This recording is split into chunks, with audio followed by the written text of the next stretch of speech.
Alright folks, I apologize. We're gonna have to restart the timer due to difficulties. So we'll start before the timer ends, provided I can start in time. So yeah, I'm waiting for my dad to get home. Once he gets home, we'll be starting regardless of the timer. So hang tight folks.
Right on schedule, ladies and gentlemen. Right on schedule. Now, let me real quick get something sorted out, and we'll go ahead and continue with the stream as planned. Now, quite honestly, I don't really have any plans for this one.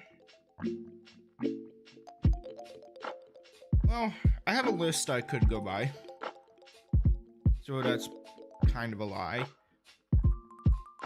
But yeah.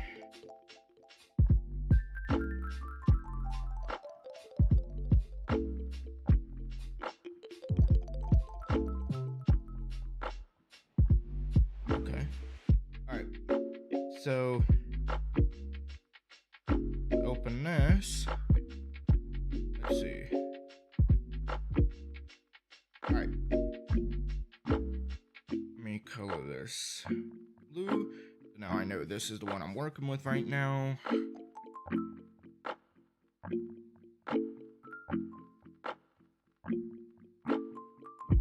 Alright, so there was a big change of plans. So holy crap.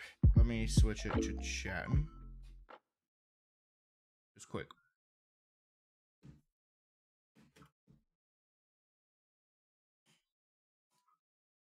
Now we're in chatting. So, by the way, if you look, you can see down here. You can see a Tiltify gold bar. I know it's obvious, but still, I'd like to point it out.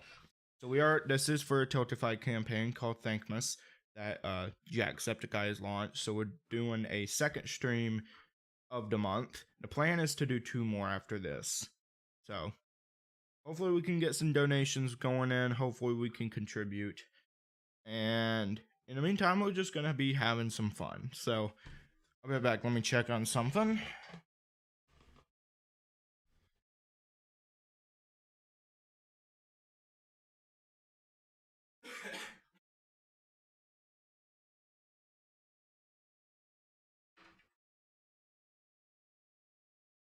Okay, this works.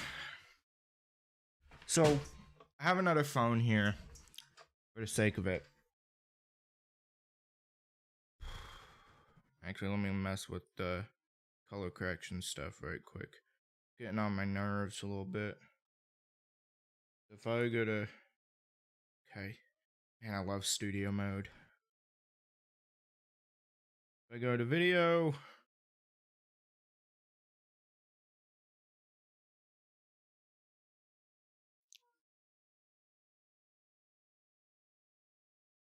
My lips are oddly red. I don't know why that's bothering me so much. For some reason it is.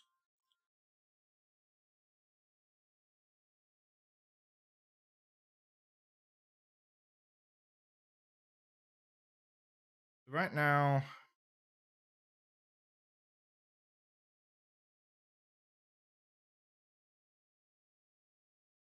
Let's turn the sharpness up a notch.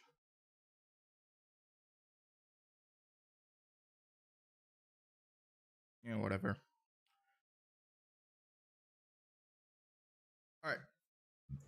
Whatever, it doesn't really matter. Actually, wait, I forgot how I was gonna do it in the first place. Okay, I'm just gonna have to suck it up. So, let me real quick get stuff set up here. In the meantime, I'm gonna start explaining what we're gonna do. So, yeah, I need to actually go ahead and set my audio to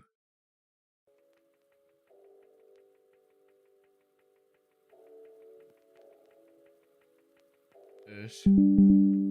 Headset's not even connected.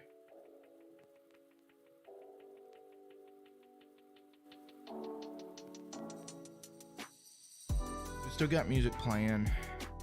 So what we're going to be doing is Season of the Seraph just launched 28 minutes ago.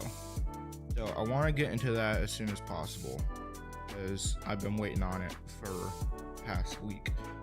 And I'm very, very, very excited about it. So I'm going to quickly get dim up.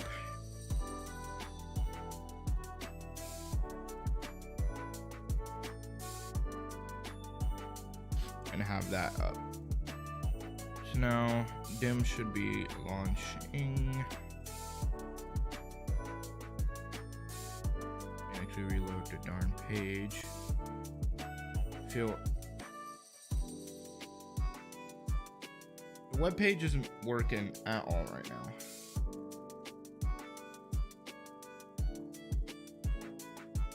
Let me actually get touch portal open.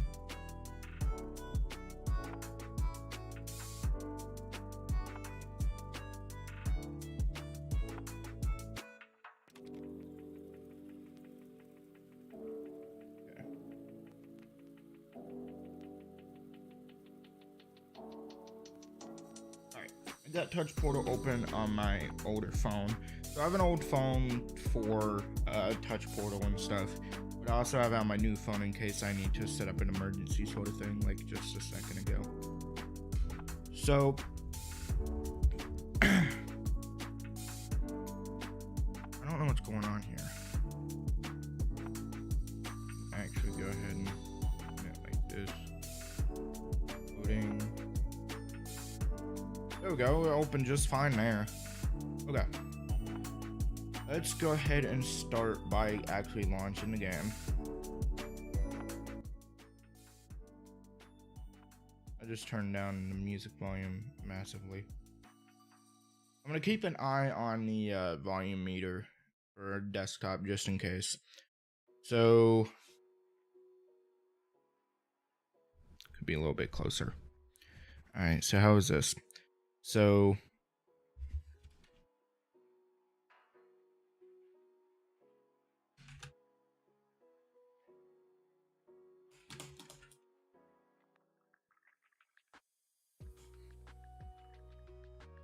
a lot of noise is able to get through to, not much noise is able to get through the noise gate.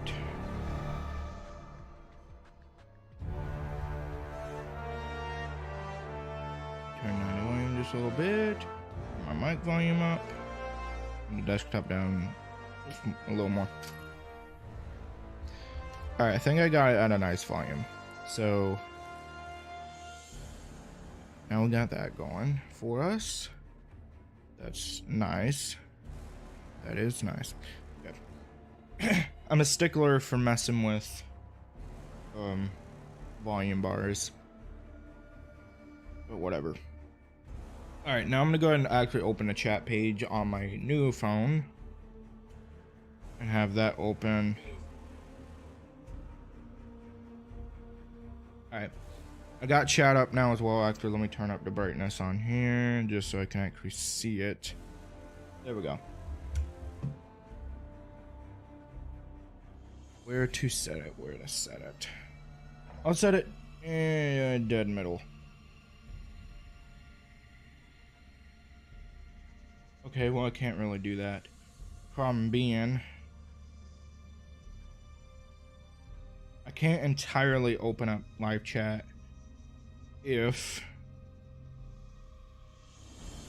I have my phone dead center here. It covers like the bottom part of my screen, which is annoying. The game's launching. Let me see. Where can I put it? Where can I put it? I could simply just set it right here. Yeah, that works. That works.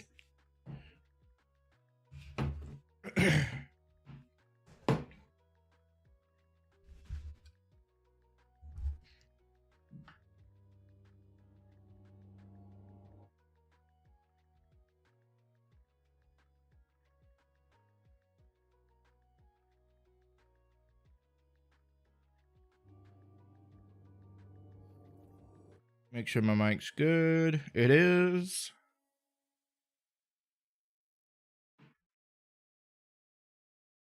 Oh, this setup sucks. I should have dealt with all this beforehand, but whatever.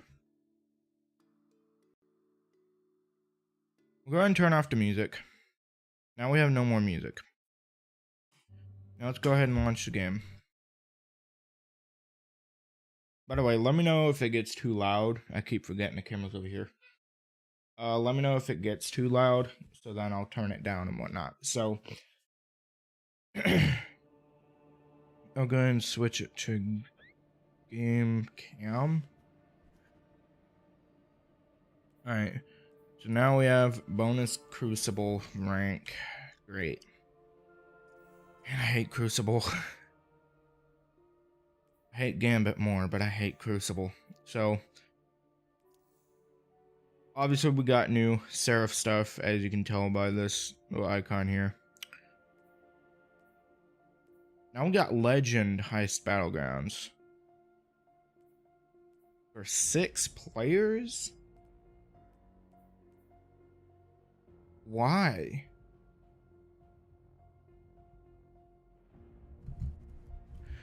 Why do you need 6 players for a 3-player activity?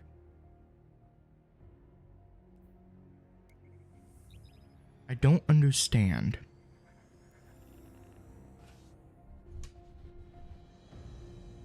Why? Whatever. So we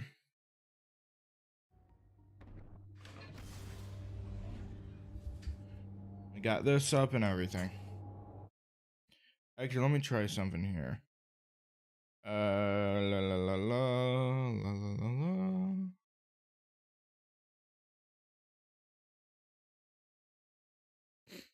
Let's see if it can capture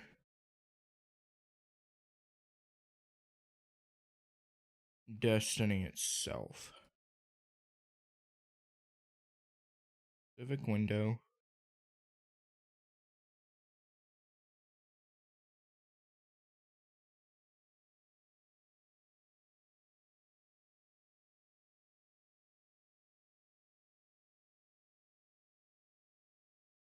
Okay. That's obviously not working. Whatever. Alright. So now what we got. Oh gosh.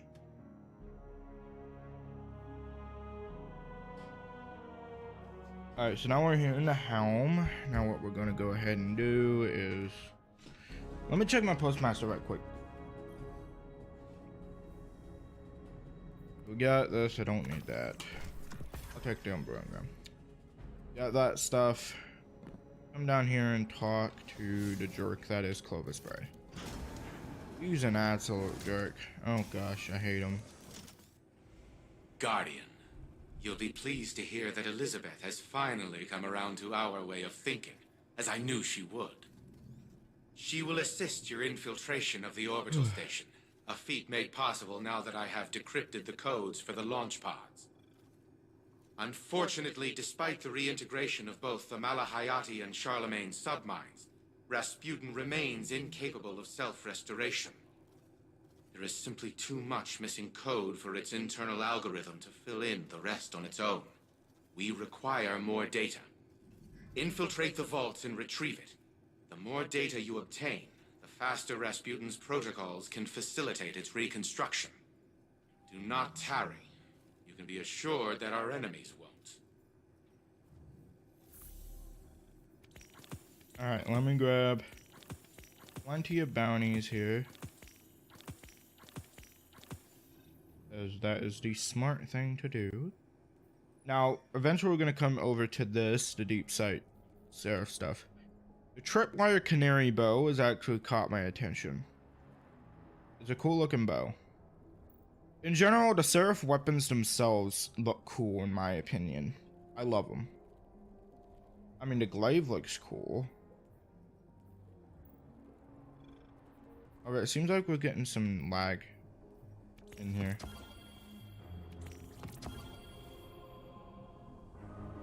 Make sure we don't have any dropped frames. We have dropped 0 frames. Whoop-de-doo. Only issue is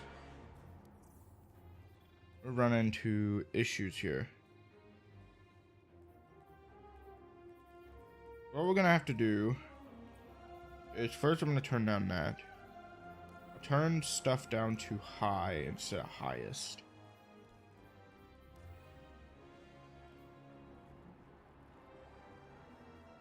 Some of this stuff requires a restart apparently. While we're at it, we'll actually go ahead and change stuff like character detail distance. I'll turn that to medium. Environment, detail, foliage, detail distance, will turn on to medium. As well as foliage shadows.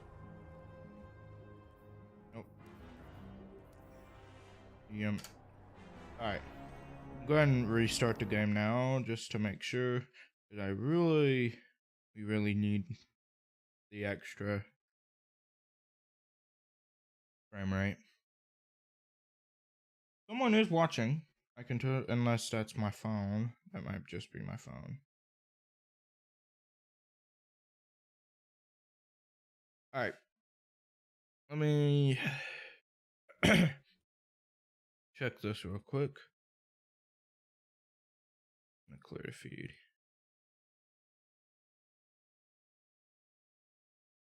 Alright, so we do have a tripwire canary.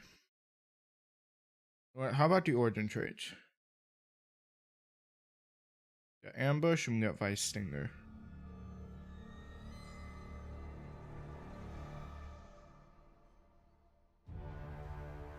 This would probably be a PvP. This would probably be PvE. Or no, sorry, this would probably be PvP. This would be PvE.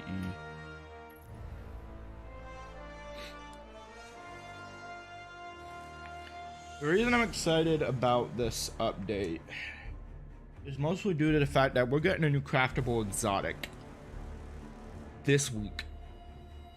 Today.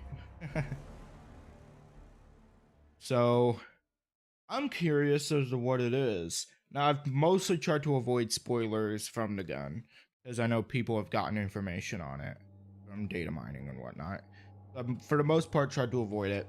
I did watch a video from Asgras on it, but I kind of spaced out throughout most of it. And at this point, I'm kind of glad I did. So, all we do know is that there are weird, like, yellow security drones around that we have to shoot with the gun. Which is fine with me. I knew that beforehand anyways. Just because I heard it from somewhere else. So now we're gonna continue on to the quest here. We need Seraph key codes. So for now, we're gonna actually go ahead and do that. So there's nothing else. Yep, there is nothing else. What we might just have to do is go into Vanguard and run one of those. But we could also try... I might run a Wellspring. Because if we look here in my patterns... Carnation. I need 2 of them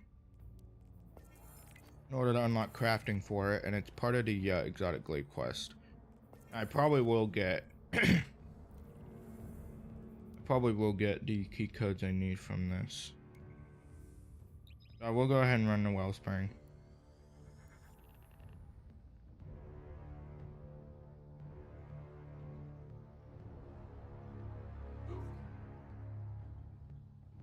Alright. We're running good frame rates right now.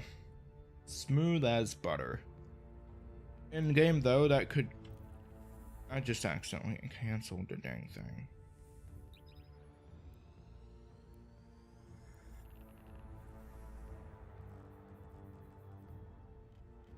I don't have a signal. We need Operation Seraph Shield, which is an activity that is coming up.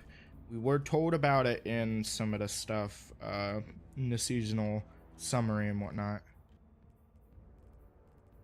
Whatever. Running enhancement cores and whatever. I'm just looking through stuff here. Silent alloy. I might need more of that if I want to mess with catalysts and whatnot. This gun is going to have 4 catalysts, by the way. If we can slot them all in at once, that will be insane. But we probably won't. Which would suck. I'd love to be able to slot in all 4. But we probably won't. It'll probably be oh, choose from this or choose from that, whatever. It is supposed to be a customizable gun. A really customizable gun. The Wellspring? Well, held the whole place together since long before I got here. Yeah, there won't be a throne world if the Scorn take it. You get me? There's...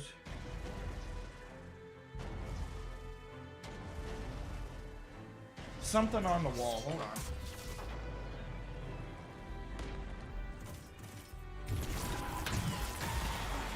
Here we go. Scorn incoming.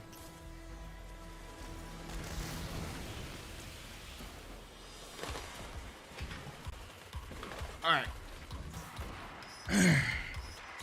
Back. Let's see here.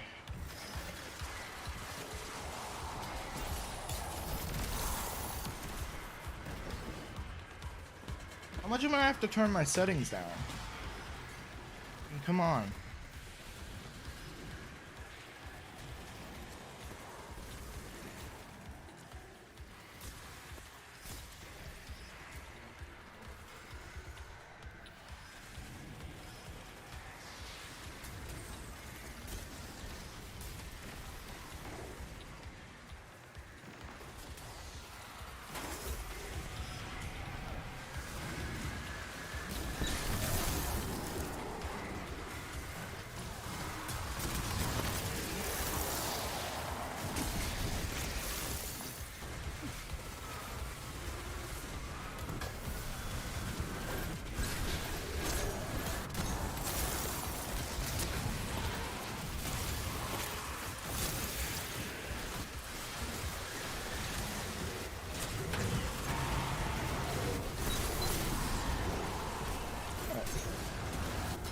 Whatever.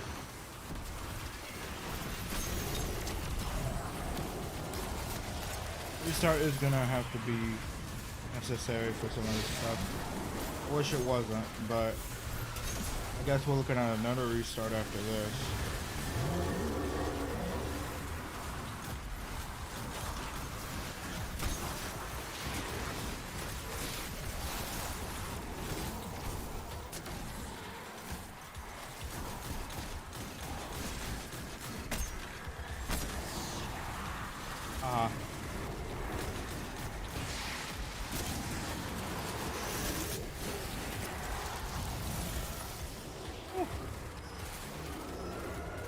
The amount of enemies makes it kind of...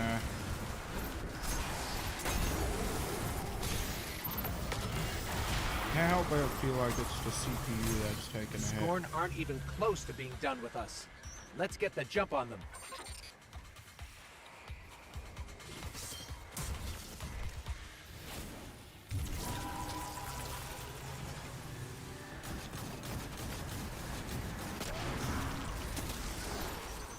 It's working. Keep shooting those cruxes.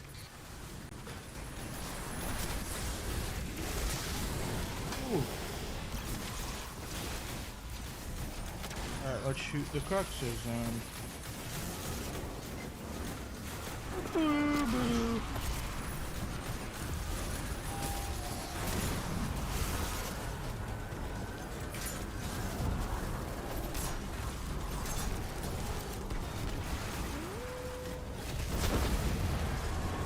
Oh, that was even immune for a quick minute. Oh, come on.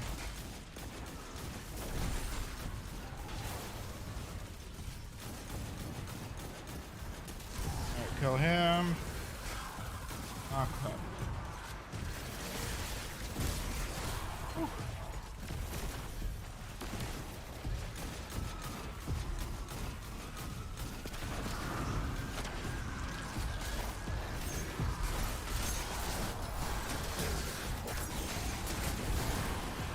Okay, that was a waste of a super.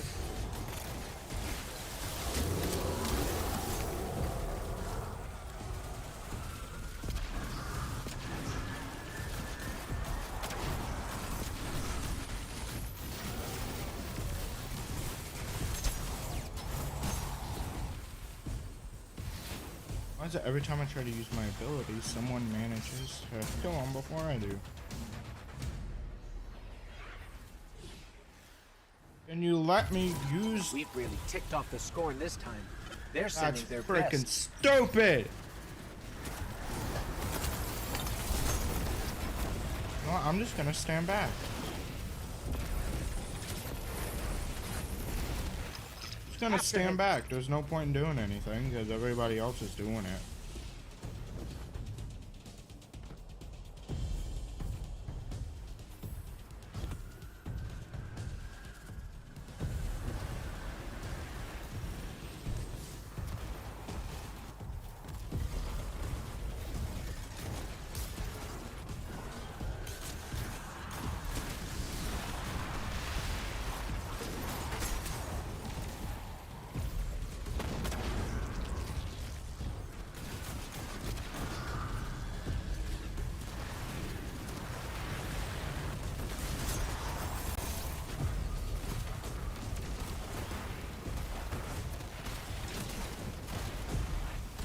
I can't see him. It's too much fire and smoke to see him and shoot him. Gosh, dang. I hate this. This is a stasis guy, I guarantee you.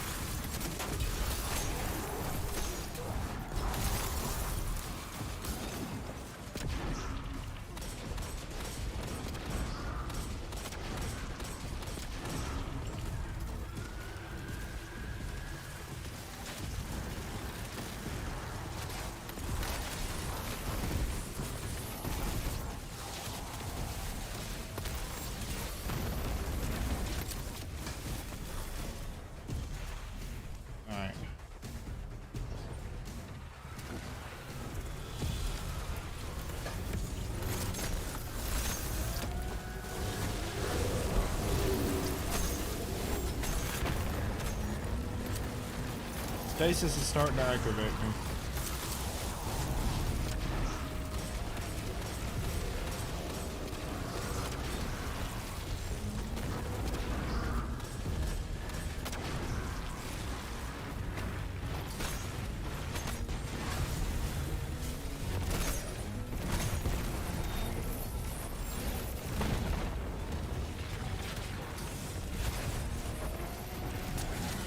Scorn have been dealt with. Until next time. Good work, Guardian.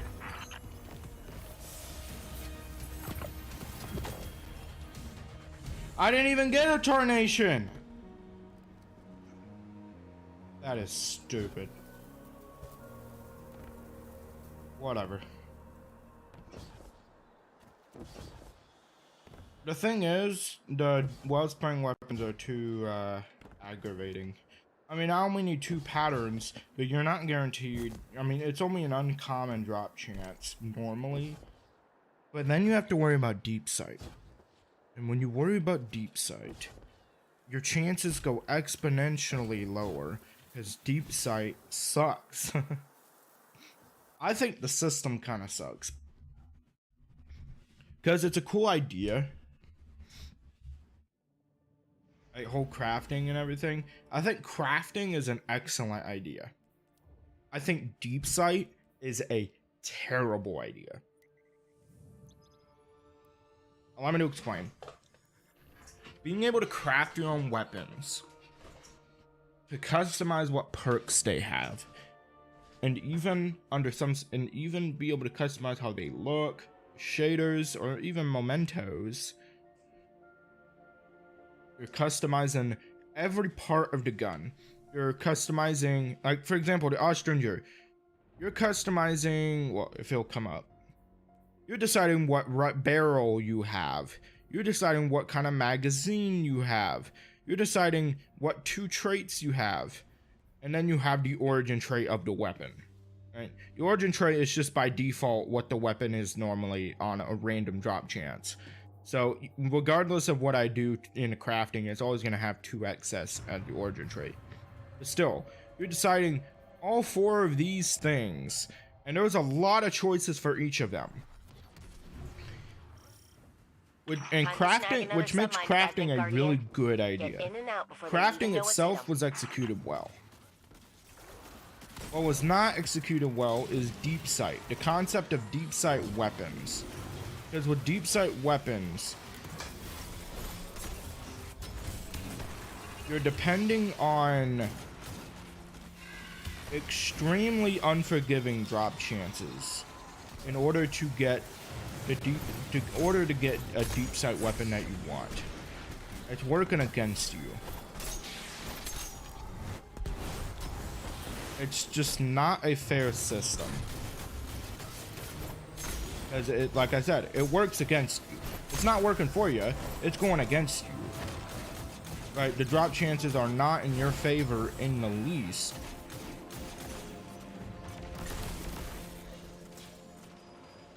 So, ends up being what it is.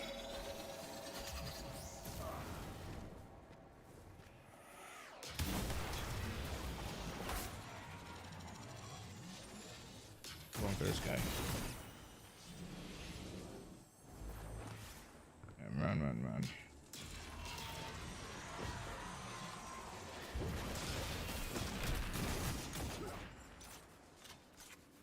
managed to break out of it immediately. Alright. So that's what I mean. I hate how rare it is to get a deep sight drop of the weapon you want. Because here's the thing. Deep sight doesn't only apply to weapons you can craft, but also apply to weapons you can't. So even if you do get deep sight, you're not even sure if it might not even be it might not even be a deep sight you need. I feel like they did a good job circumventing it in Season of the Seraph here, because there's all sorts of ways to guarantee yourself a deep sight drop for a weapon you don't already have the pattern for. They did that, which is very good on them. Only problem is it doesn't apply to anything in the past, because you have all the other stuff in the past that is aggravating as all heck. There's the point, like, what's the point? So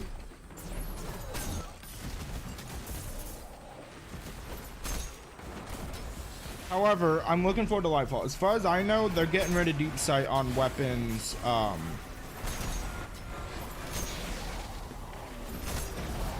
non-craftable weapons. As far as I know, they are getting rid of deep sight on those come Lightfall. I could be wrong on that. I hope I'm not.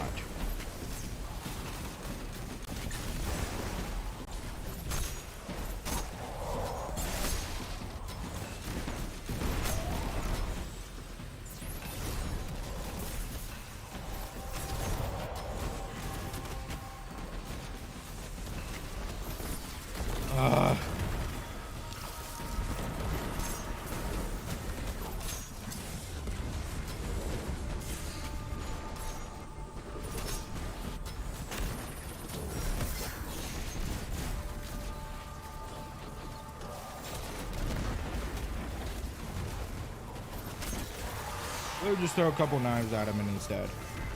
Come on, you couldn't do that? Oh, I know you're a warlock, my bad.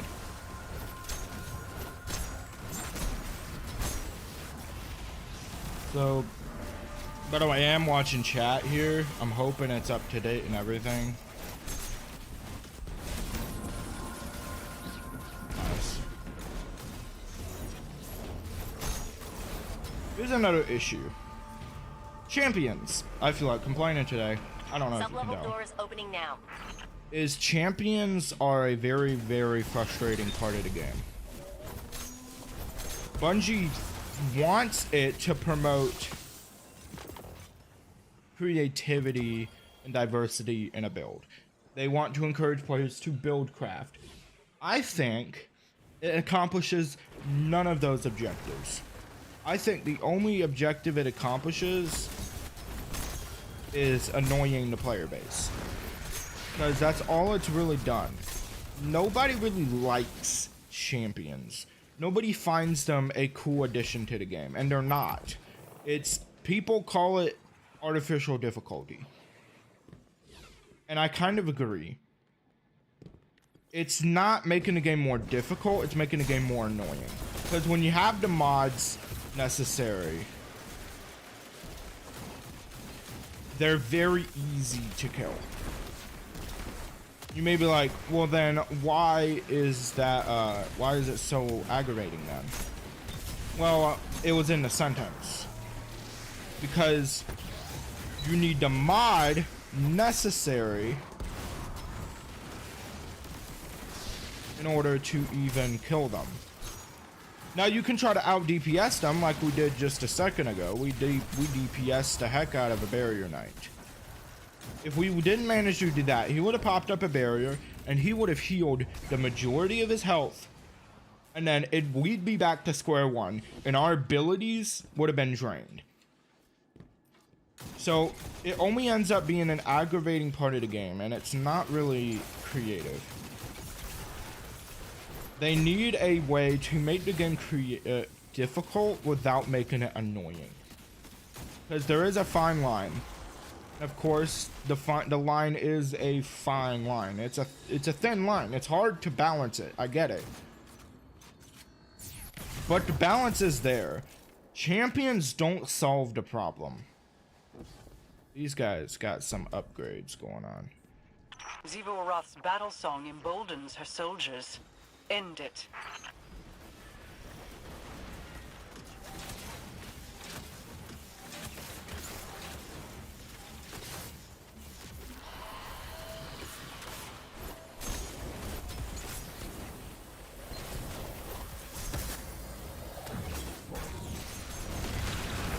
Dead.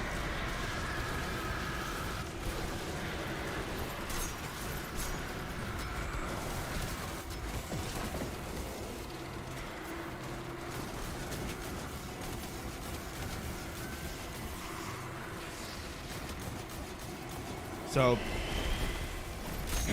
like, watch. This champion is going to be nothing but aggravating. Because I feel like that's all they really accomplish, is being aggravating. Like, you need, like, a full fire team in order to manage to DPS them out of existence. And the thing is, with mods, it takes up space. That's all it manages to do. Is take up mods. It takes up slots in your armor.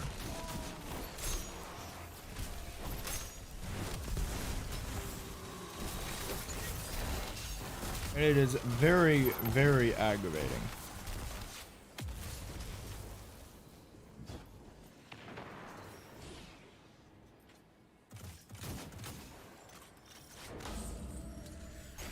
So, and not only that, it also takes up energy. It takes up masterwork energy. So, and like, I'll show you for example. An example, I have an unstoppable mod for my hand cannon, right?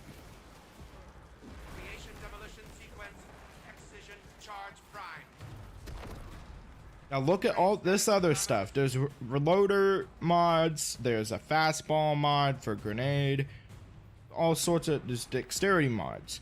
But no, I have to use an unstoppable mod, and it also takes up an energy slot here. See the one here? That's how much it takes. So, as you can imagine, it's aggravating. Because it doesn't make the game feel more difficult, it makes the game feel annoying.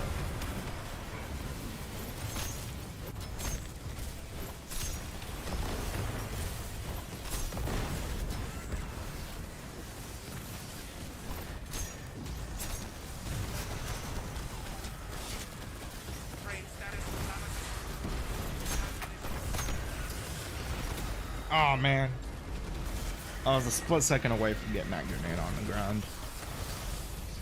Come on. There we go.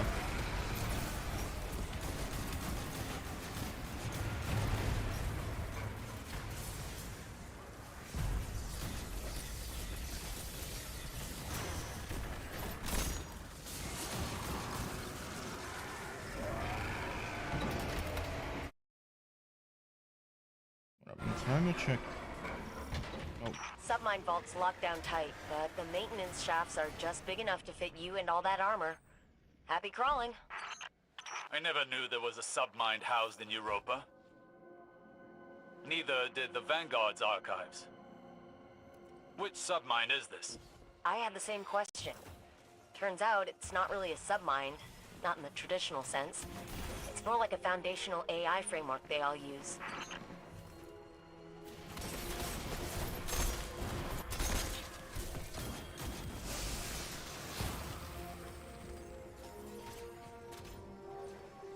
Alright.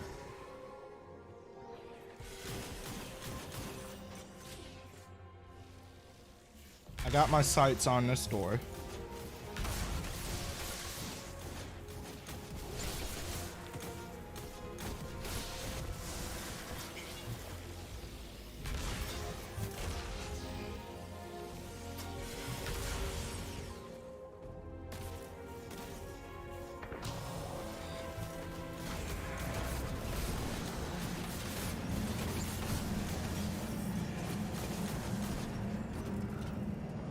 Away. I'll go ahead and grab the heavy crate. Big shrieky eye. Guardian, get gouging. Aye, aye, Captain. Alright.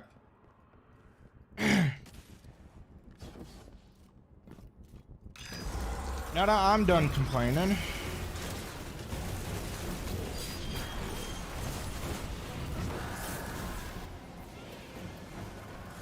No, actually, I'm not done complaining.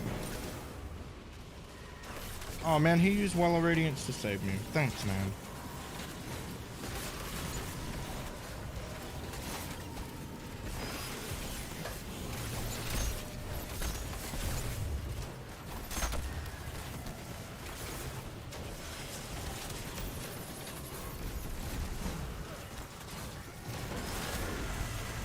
Lunch is also getting very aggravating.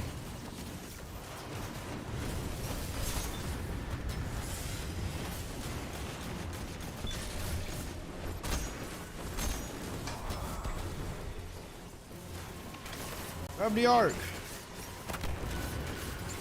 People! Help!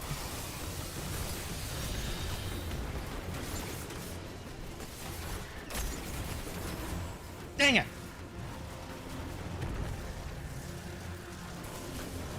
Again, a split second away from getting that grenade on. Alright, we got only a few seconds left.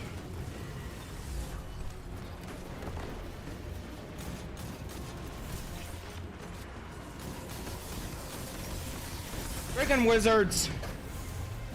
Go away!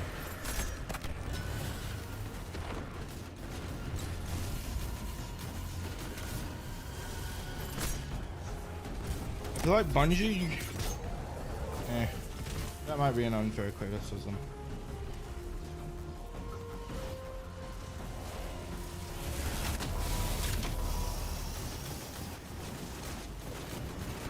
Just power creep is becoming a problem, right? Like, how do we make the game... I feel like they don't know the difference between difficult and annoying. Or difficult, yeah, difficult and annoying.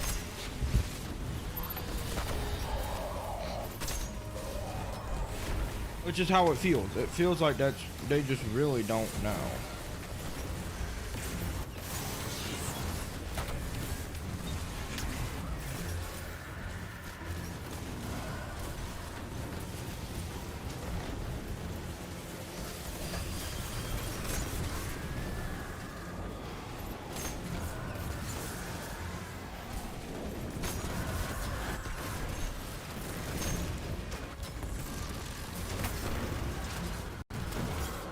Oh, you sucker! Why do you keep doing that?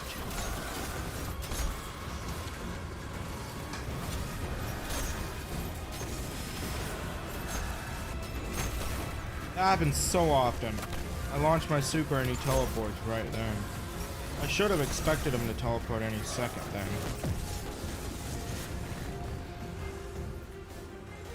Finally, holy crap. Once the Warmind's network control has been re-established, we will see the extent of the damage to my empire. I'm not going to sugarcoat it. It's bad. Your name's rubbed off most of the signs. Yes, very humorous. I've gathered the solar system is a war-torn ruin despite all of you Guardians. You aren't the first critic to foretell my doom. Yet, here I am, and here you are.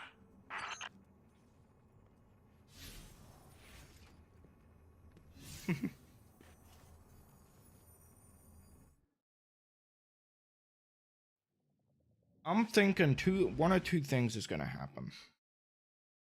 Either he really is gonna turn on us and go all evil eye and crap, or he's gonna have a change of heart in some way. People are really hoping it's not a change of heart. People are like, that ruined the character.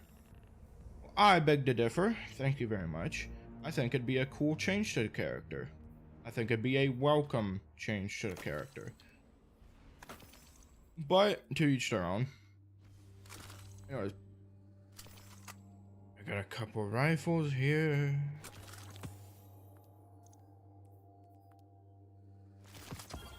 Let me smell some stuff here. Let me check dim right quick. See if the weapon might. For whatever reason, it's not reloading the page when it should. You know, that weapon is pointless. We got dawning weapons flooding in and everything at this point. Alright, what do we have? A rare piece of chest armor. I don't need it. There's something in the vault. Alright. Let's check out the holo projector. I've been reviewing the data from your previous infiltrations of the launch facility, as well as schematics of the Seraph station. Here's where we're at. Anna can remotely inject malicious code into the launch pods. That will allow you to dock at the Seraph station without drawing fire from its defense systems. We only have one window of opportunity to do this before House Salvation figures out what we're up to. No room for error. Once you're aboard the station, I'll guide you to the Warmind Integration Core. There, we'll upload a virus into its system. The virus will hold open a backdoor to the Seraph Station's network. We can remotely transfer control of the station to Rasputin once he's ready. We have no idea what the Hive or House Salvation have done to the station, so we'll need to think on our feet and act quickly. But that's what you're best at. So this is when the official stuff goes down. More than a weapon.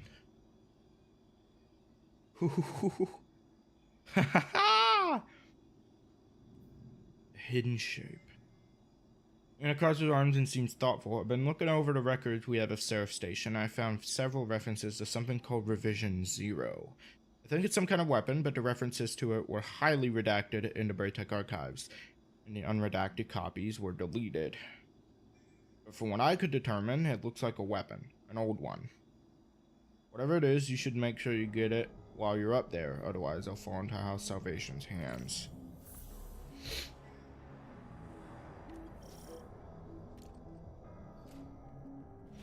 I'm not gonna lie, I'm excited.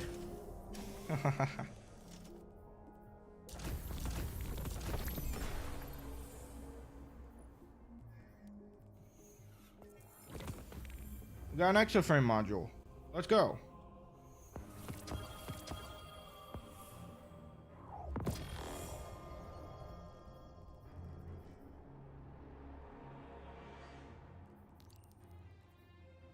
Eight steps to this? As far as I know, some of them will be auto-completed and whatnot, if I remember correctly.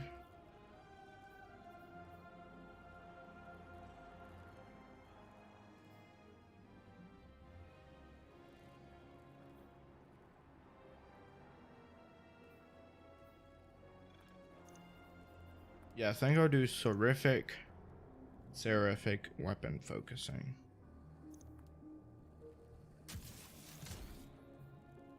Now we have Humble Silence and we have Seraph Key Code Capacity. This one will probably be useful if I even farm activities and stuff. I'll think about it. I'll get it at some point, just not immediately. Get some more of those. Now let's see what quest we're dealing with.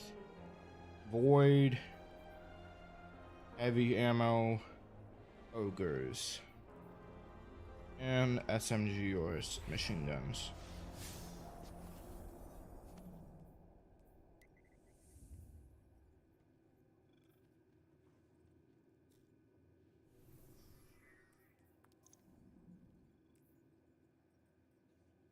Well, we're at the appropriate cap. We'll go ahead and launch Operation Seraph Shield.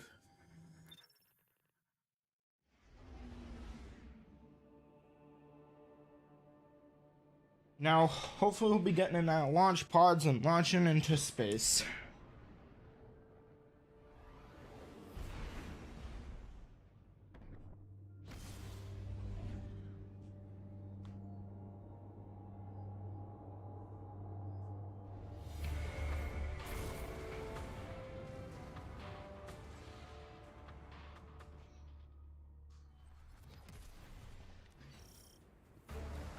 Everything is in place.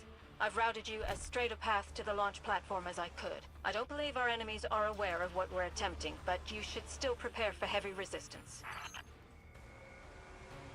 I have no idea who that is. Probably a spam caller, honestly.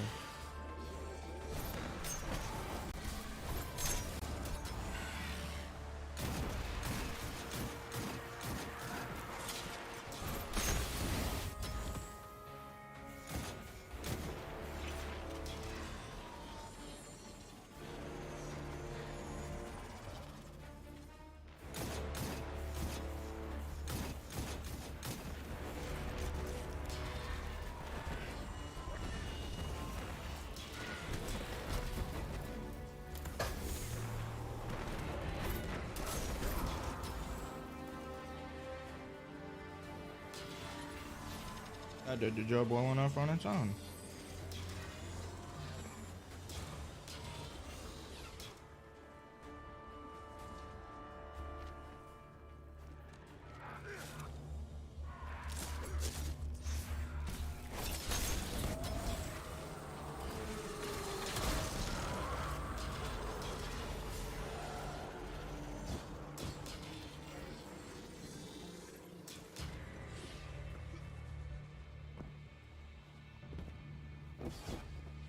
Can't help but feel like that marking is important.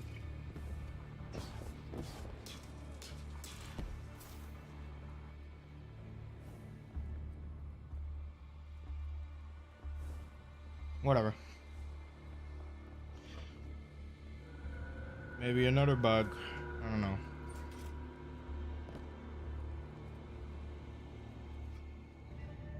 Sarah facility entrance, Twilight Gap.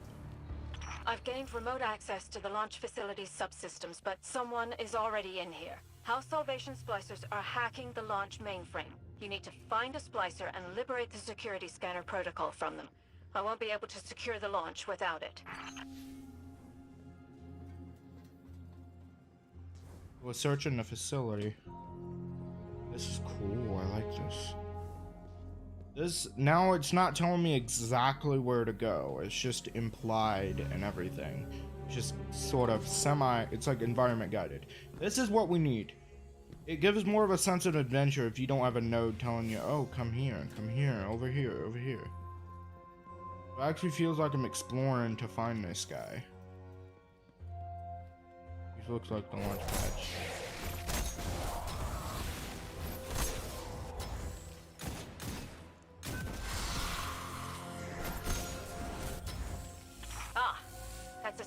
Protocol you've picked up. It should automatically detect which consoles have been tampered with and highlight them. It'll also highlight other tampered devices, so keep an eye out. Now, get us access to those terminals and I'll have Anna perform a remote hack from here.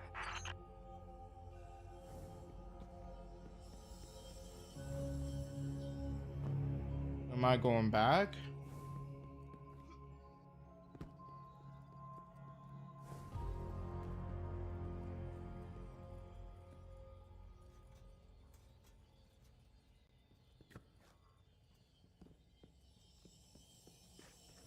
Oh.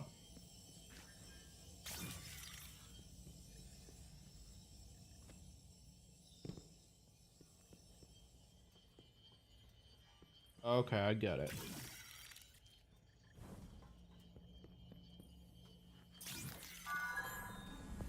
System cleared. Launch codes accepted. Priming the pods for launch.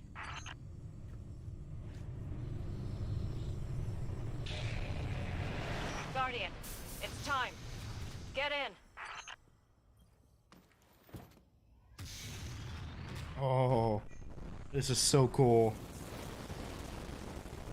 Oh.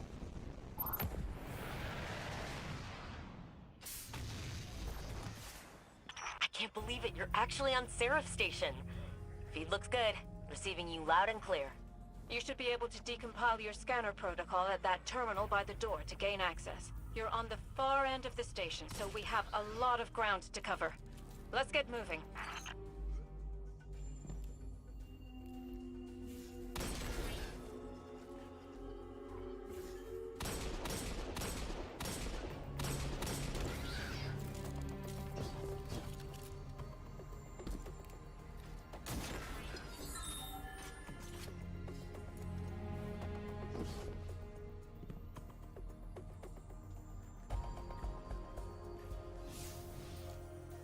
Wait, that did something. Was I supposed to do that? Well, yeah.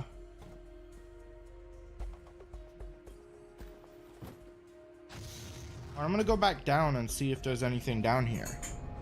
Because I shot all the drones.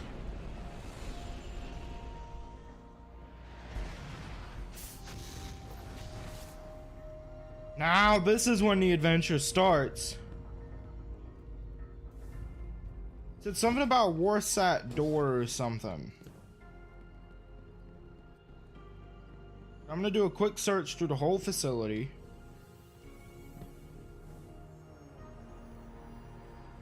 Making sure I'm not missing anything. I want to be absolutely certain of it.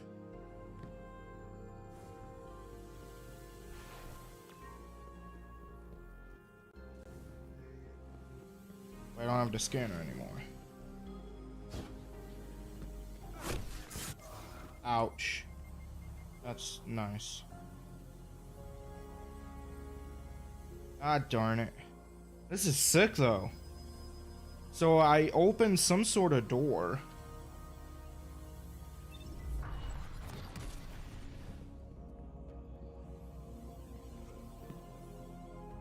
I barely dodged a wire. Once I officially enter the area, I'll probably have to kill a guy again.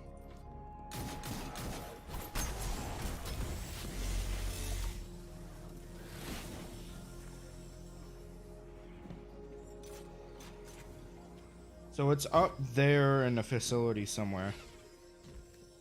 Get the frick out of here.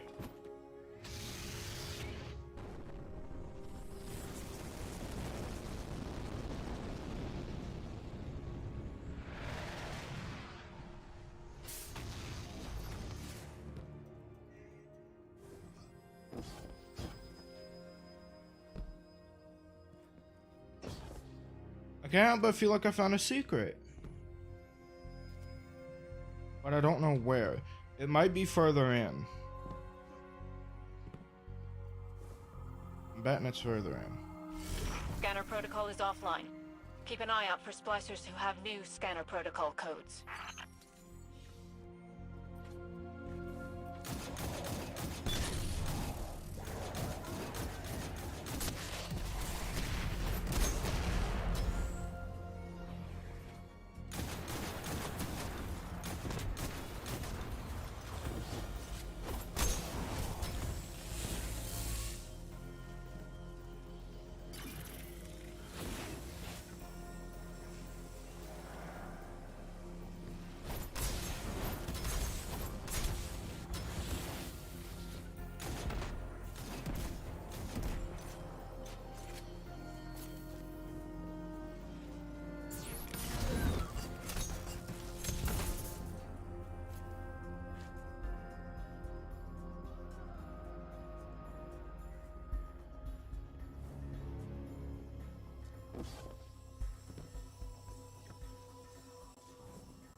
Do I need to go back and throw the scanner back in?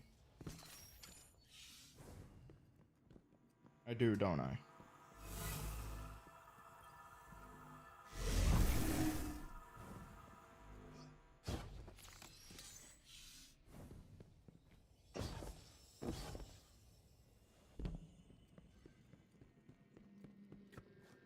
No, it was not the issue.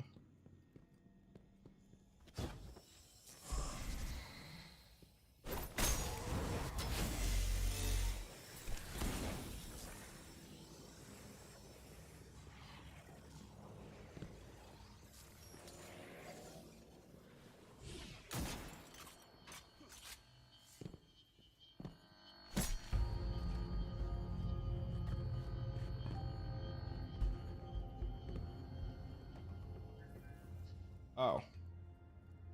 Well, of course there was a vent waiting for me. See, this is what I mean. This is a cool exotic mission.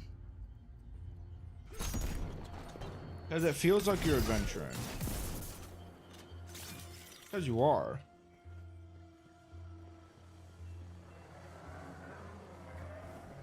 Okay, the door's open now.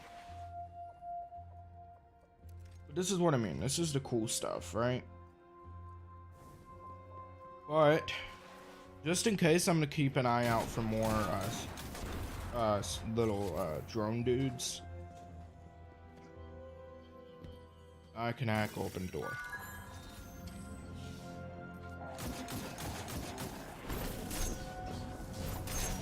Crap! I thought that was a glass floor.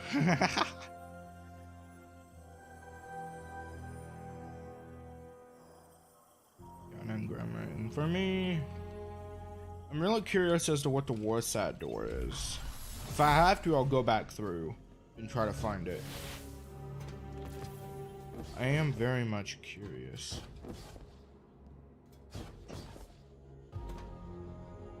An override frequency.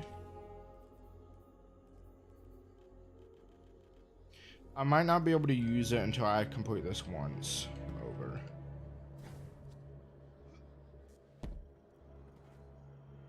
We're actually in orbit. Holy crap. Okay.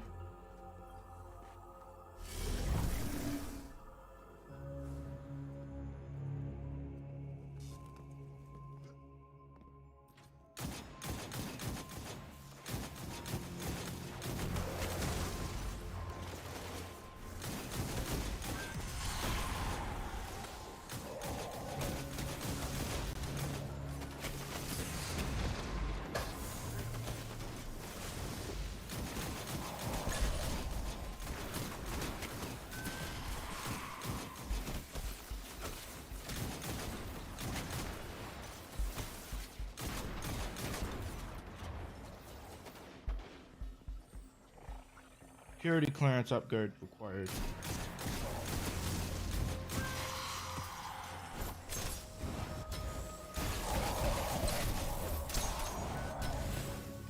I was about to say, you know what? I'm tired of this. Still keeping an eye out for more drone dudes.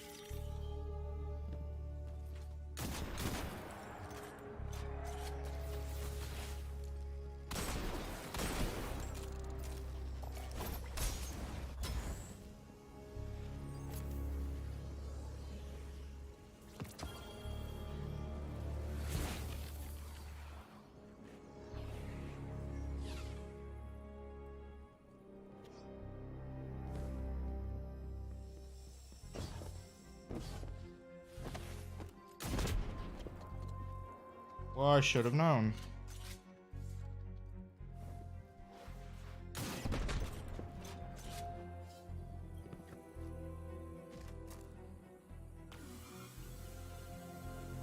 Oh!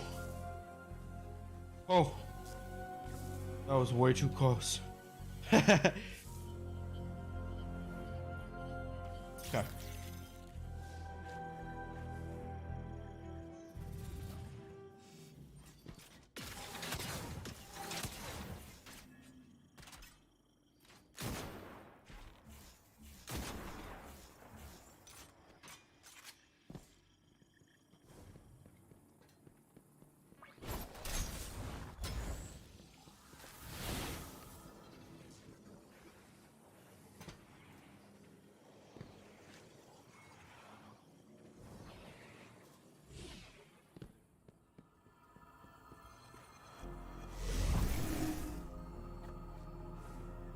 Open this door.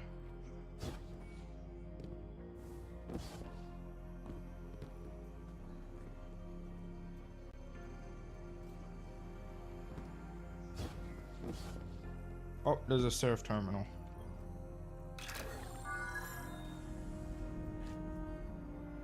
Oh, there was 4 of them.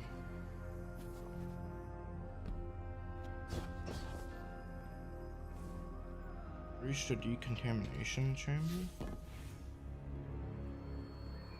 I think...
Okay, so that's definitely a trap.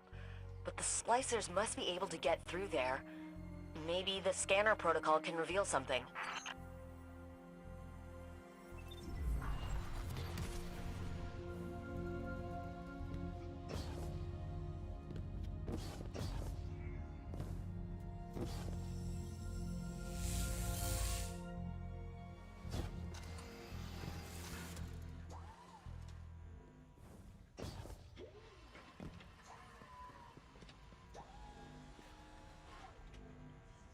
That's right.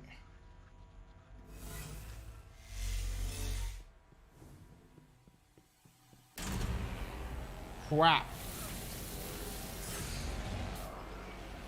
Have to wait 15 seconds, too.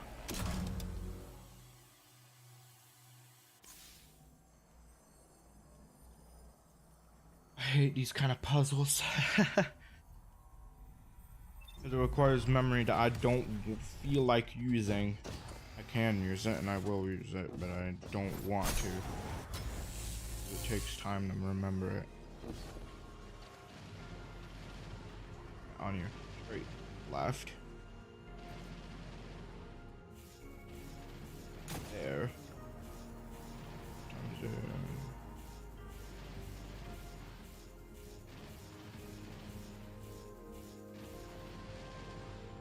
One. Right here. 1, 2, 3, 4. Right. 1, 2, 3. Left. 1, 2, 3, 4. I could just. Yeah, no. 1, 2, 4.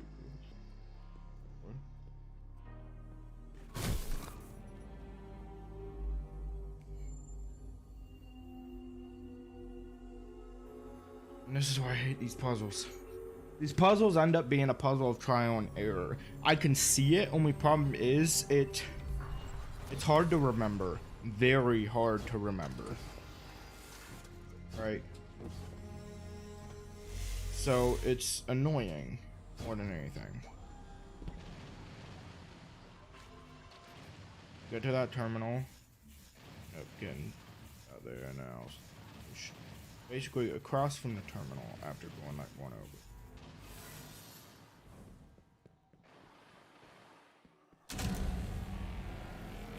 What? Hold up.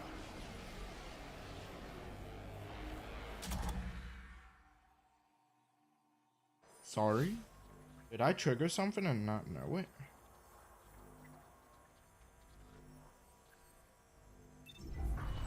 Alright, I'm not going to reset again. 1, 2, 4. Go here.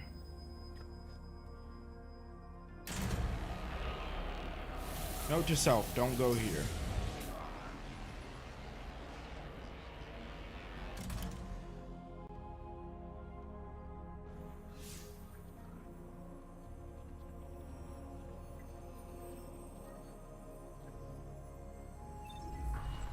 Okay.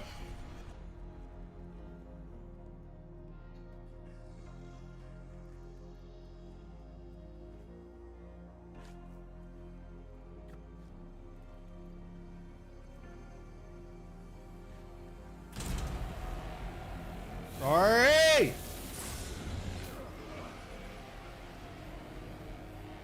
Okay, we'll need the scanner to refresh some memory. When we use the scanner, the easier it'll be to refresh it.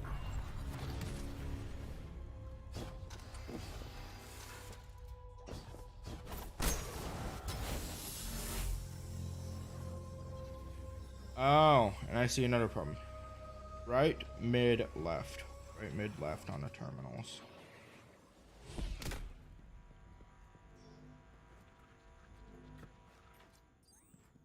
Right under the lasers, we head straight for the terminal.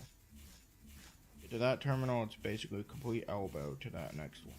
The last one is just about the same thing.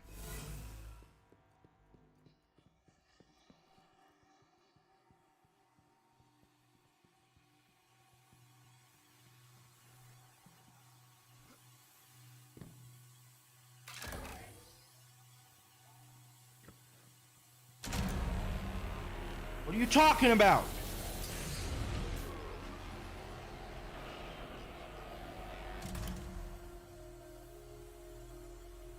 Just pissing me off. So that's definitely a trap. But the splicers must be able to get through there. Maybe the scanner protocol can reveal something. The biggest problem is the lack of viewing angle. The ability to view, the angle I can view from is very, very limited. And okay, so I went in one too much. Other than that, that was good.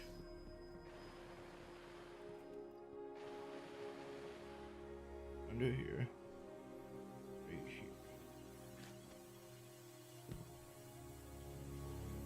It's already hacked.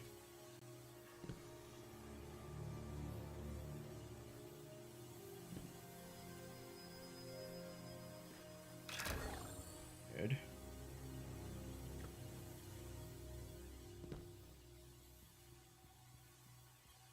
Left. Whew.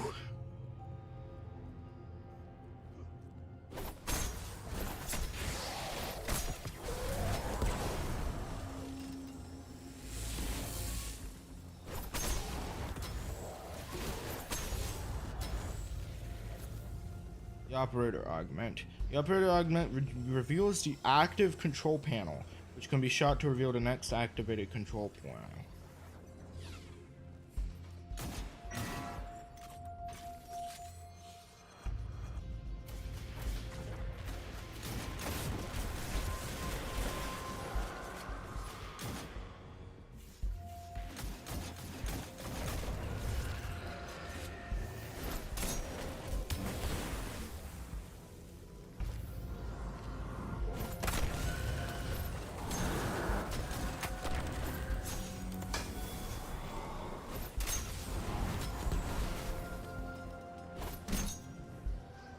What was I thinking?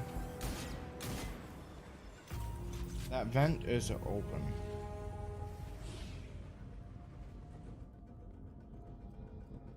Look for the next control panel then. Not that hard.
Ventilation locks bypassed. Nothing here.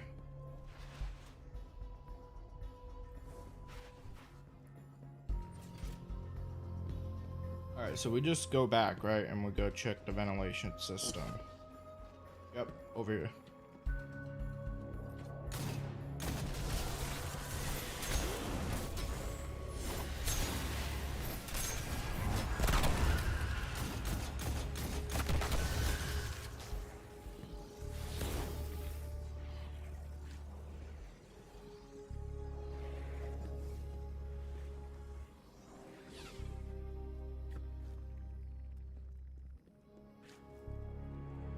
My next guess is to figure out where the next panel is.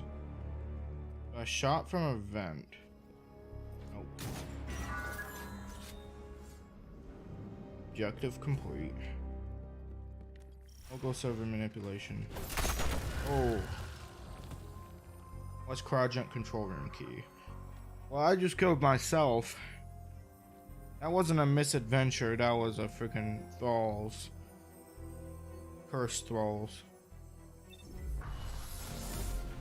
I still have the augment. That's nice. Thank you.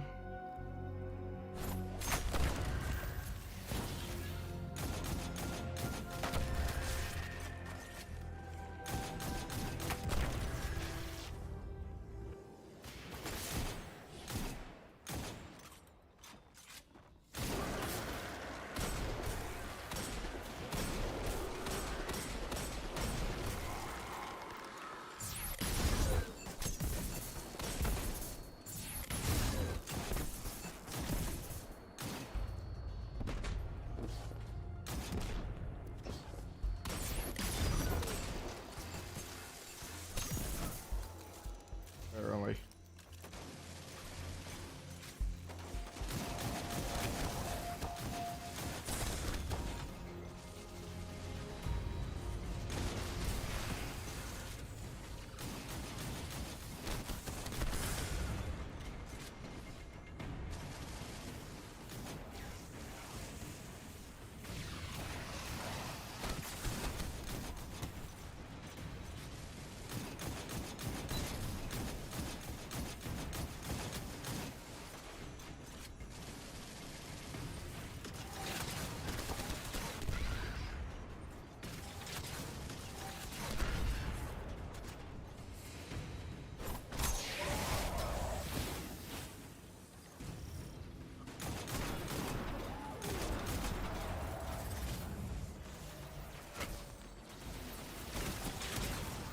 We've hit a dead end.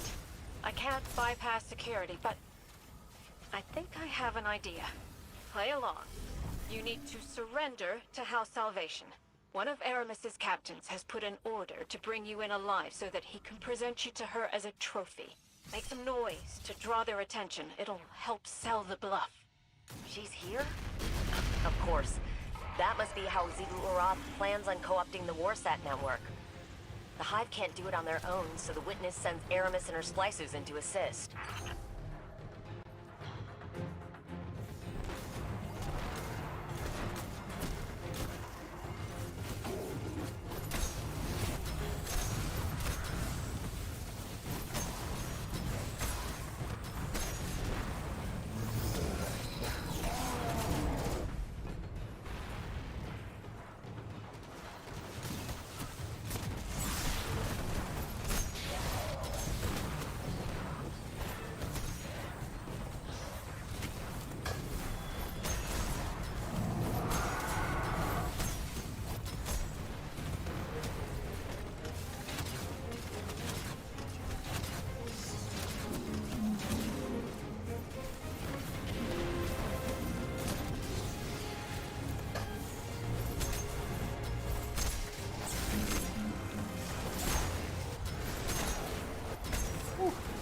Okay.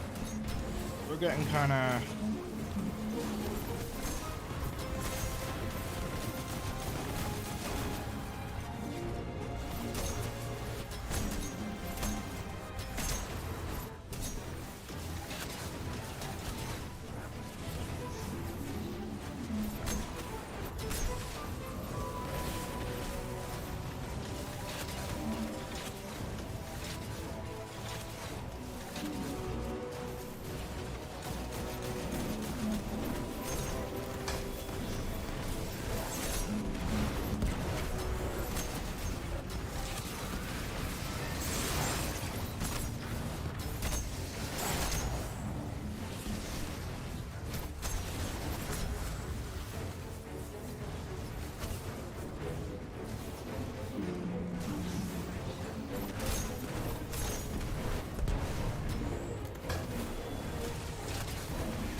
Ah.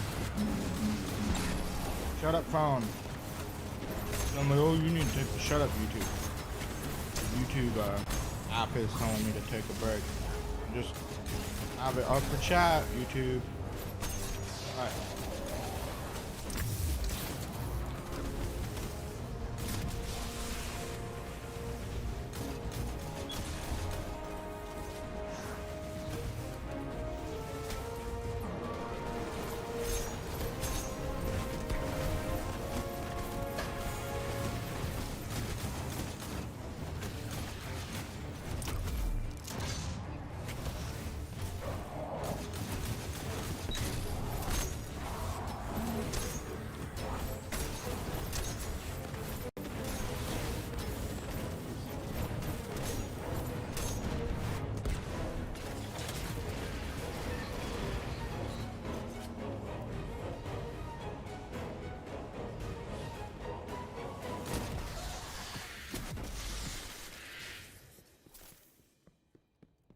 captured.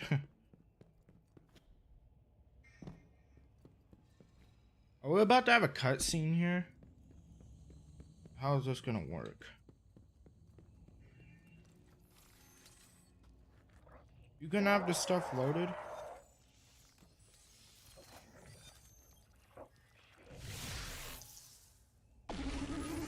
Holy crap.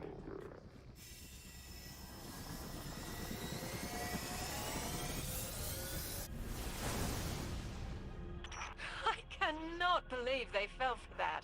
Transmat access acquired. Weapons incoming. Neutralize the crew and get to the front of the catch.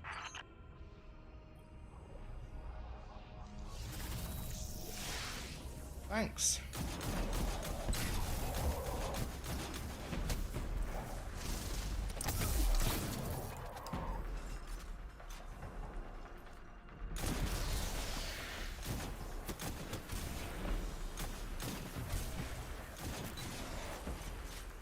Hold up.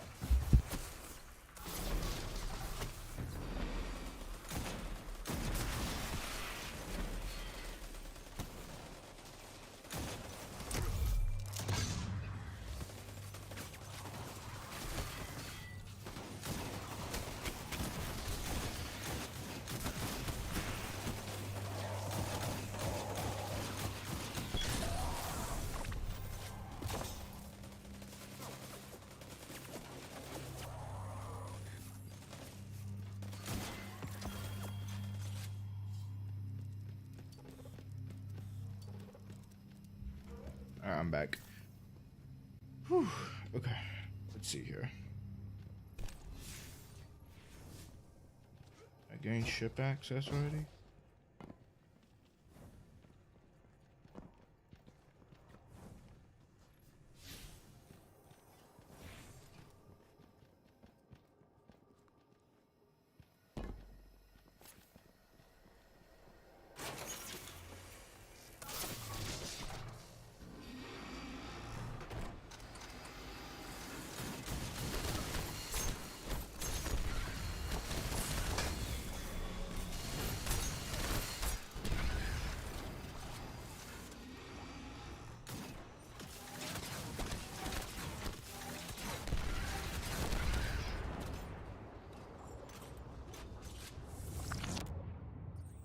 You're going to need to jump carefully to get back down to the station.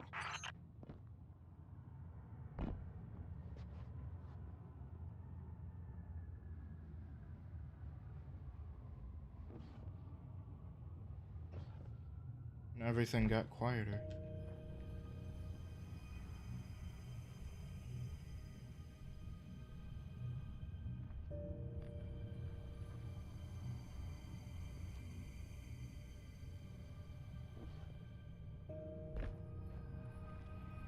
This is probably one of the coolest exotic missions ever.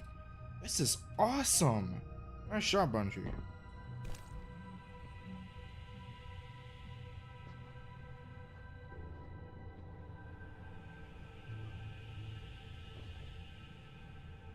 Nice job.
There's a cargo bay up ahead. You can get back inside there.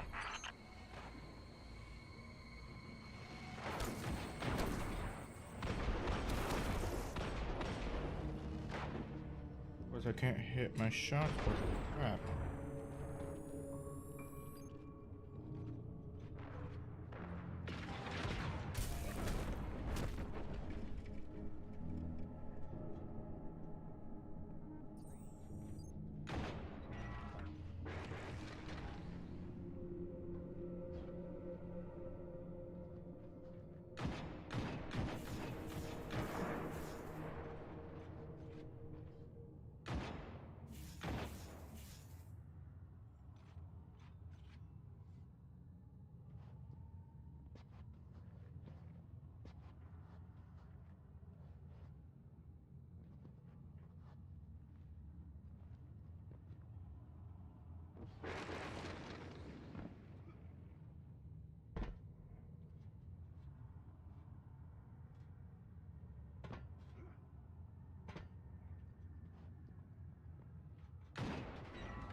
Shot you through the glass?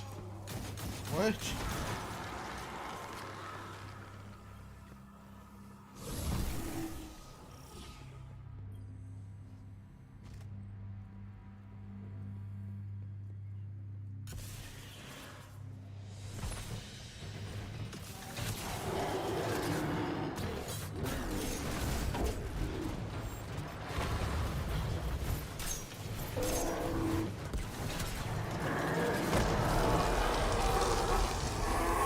That was fast.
Back to the operator augment because I think that's what I need next.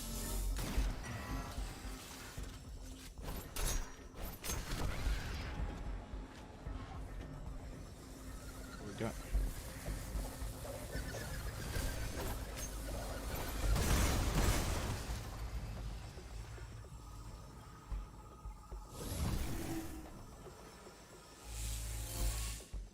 Now I'm gonna go get to the terminal over here.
Know that we have an augment machine somewhere.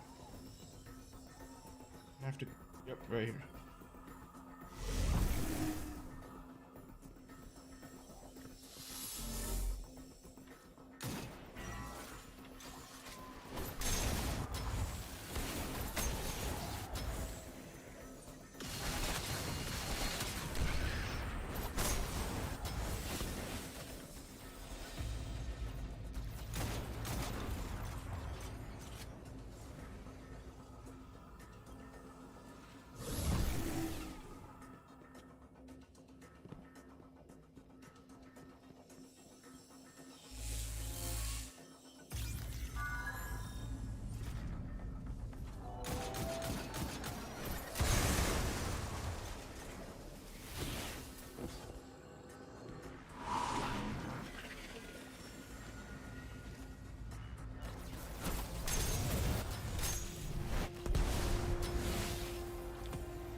I know that Scorn. He's one of Aramis's lieutenants, but he died on Europa. His name was Praxis, and you killed him. The witness has returned him to us, as it will return all Elixni slain by the machine spawn's hand.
virus into that console. House Salvation has more ships inbound.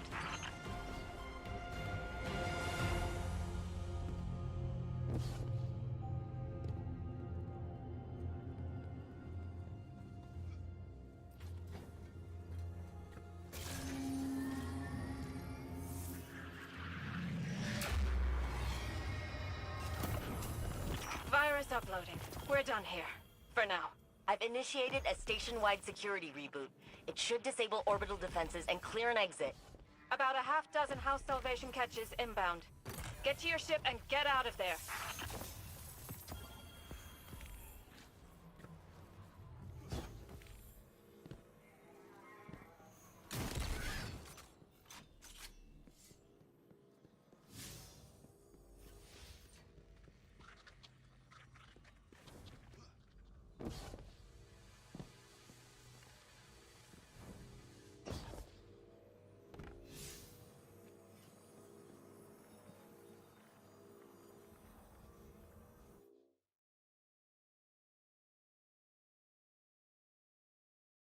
Alright, let me check chat real quick on OBS, make sure we're not missing anything. Make sure we're checking live chat, not top chat.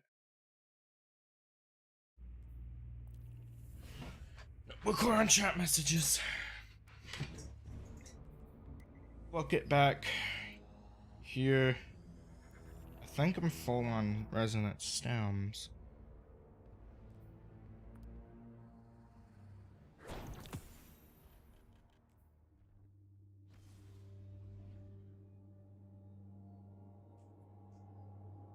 We'll take what, 4 runs of Sheriff's Shield in order to get this done.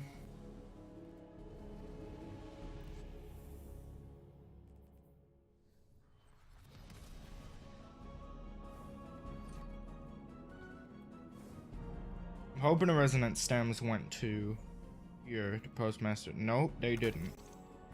I missed out on some resonant stems. That sucks.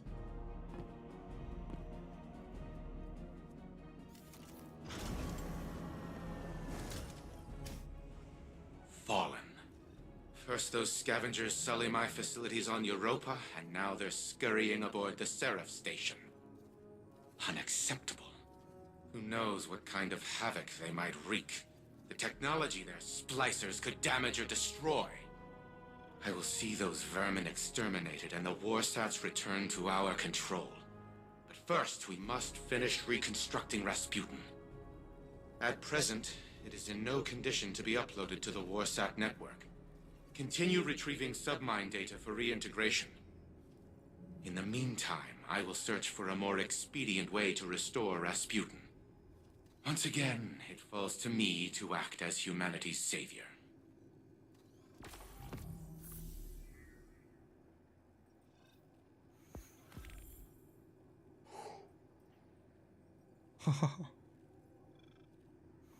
A series of automated beeps emit from the dormant exoframe. On a nearby screen, a small prompt appears. Remote download initiated. A data uplink flashes and goes silent. It's a message. Sorry for the bait and switch, mate. Needed to switch. Wait.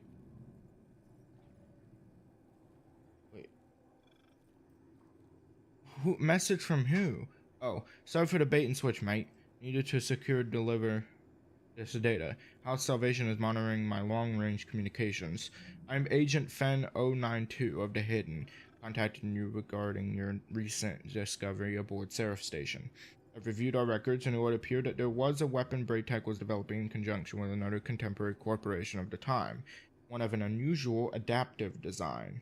Now, the weapon you retrieved from the station is hundreds of years old and barely held together. That said, the Hidden have access to an artifact that may be able to draw out the secrets of the past within it. Would you kindly bring this weapon to Mars? Well, I've already done all that. Now we have it. Revision 0.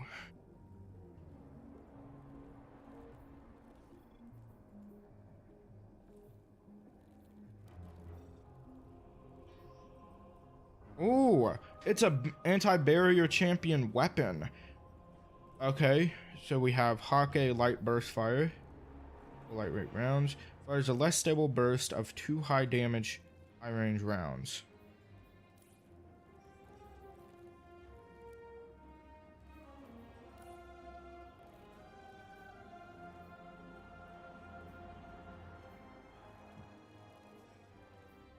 This weapon fires special shield-piercing ammunition.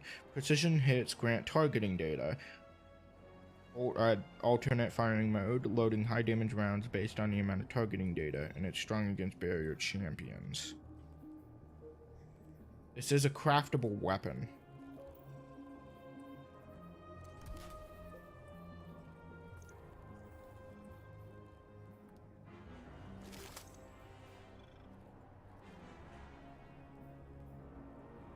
Let me check to see and make sure.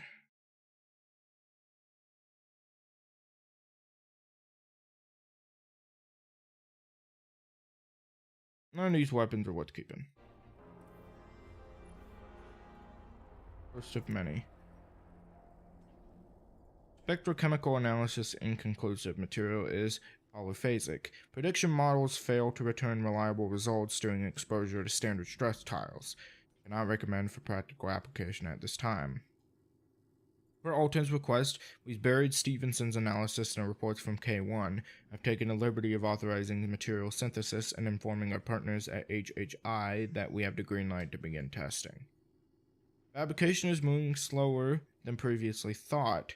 Production hit a dead end trying to replicate the polyphasic properties of the artifact. Insight developed a new fabrication process utilizing a metamaterial we're calling synthweave that has us back on track. Please bear in mind that per our contract, any material innovations or developments brought about through experimentation or analysis of the artifact are Braytech corporate property.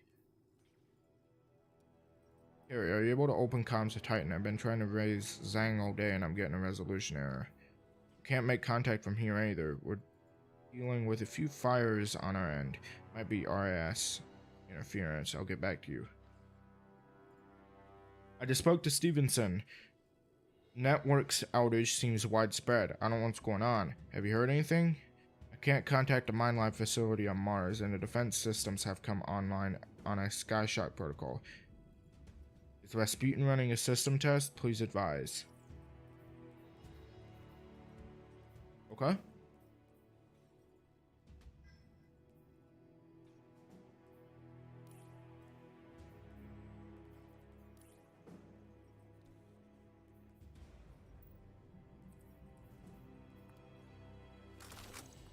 Okay. That is interesting. I'm assuming we can claim this gun from collections.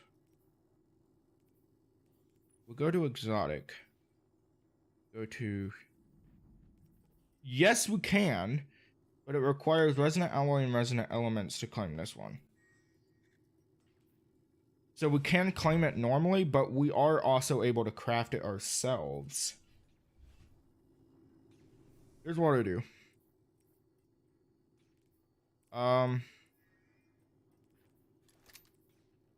Got this. Got up, server. Let's check this out. My brother used to regale our people's children with the most fantastic stories. Twin kestrels who shared one heart and led a flock of birds against an unstoppable storm. A dragon born into the palm of a maiden's hand, but one day grew so large that it devoured the entire world. He spun tales about the Elixni, too. Weavers who transformed into wolves. Dancers who became devils. You're baiting me. It won't work. I've seen what your influence does. Mizrax thinks he can make peace with the last city. His daughter tells stories like your Aldrin. And the world is better for them. Aren't you tired, Aramis? I am. Now you're wasting my time. All people like you and I have is time. I spend mine thinking about everything I've lost. And what I'd give to get it back. You wonder the same. Do not presume to know my mind. You named your house Salvation, like something straight out of Aldrin stories. Ido's stories. We both want the best for the future. But we've pretended to be people we're not for so long that we've forgotten what else we are. Not just a queen, not just a Kel. A sister. A mother. Aramis? Are you there?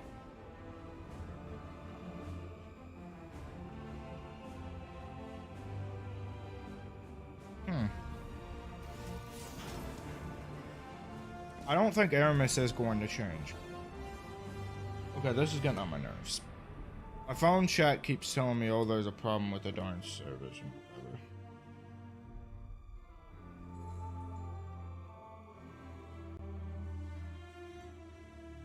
I'm noticing a problem here on stream. That is, the stream is picking up massive lag. Like, unbelievable.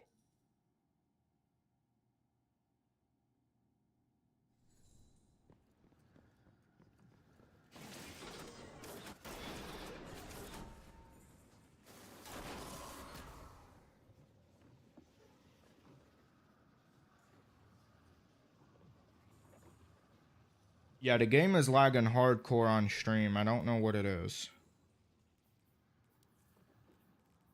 Let me try this. I'm gonna turn like everything as low as I think it should be.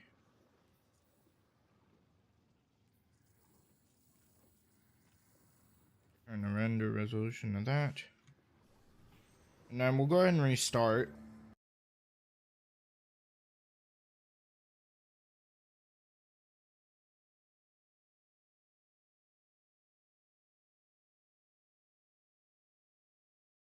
Because I'm noticing that this is a problem. And I don't know how big of a problem it is.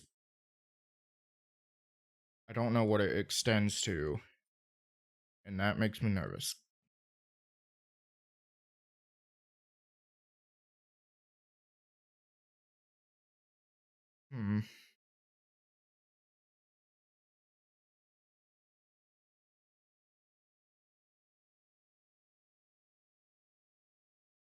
It says 0 dropped frames. It might be the lack of CPU power.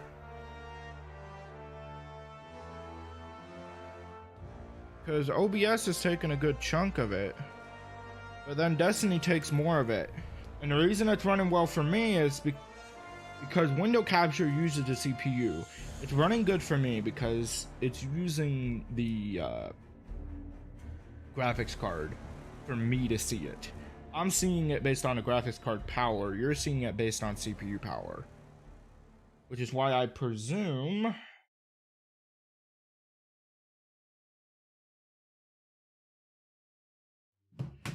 that this is a problem based on the CPU, and I might not be able to get this to work. Anyways. I mean, I might have to turn it down to ridiculously low levels. To the point where I might not be able to stream Destiny. Because if it's just now a problem.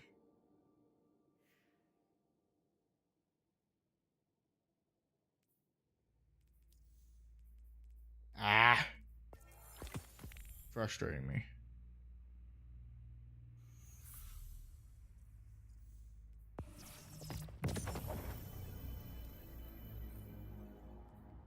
That means the entire stream has been laggy. And I didn't know it. That sucks. That really sucks. Okay.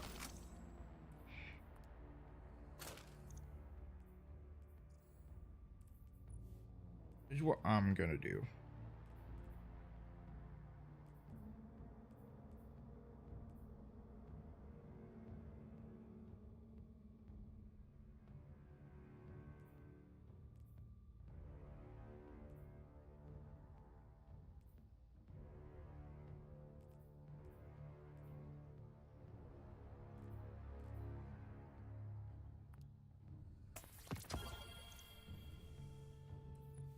Does this have an origin trait? It does. It has Hawkeye stuff.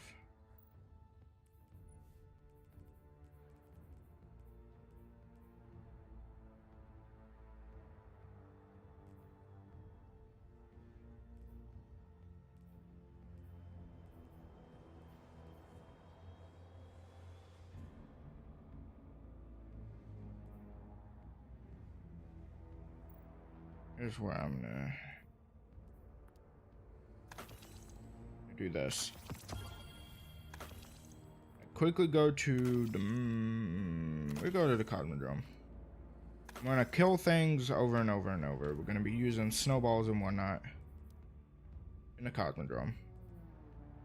Try to get some progress on the gun.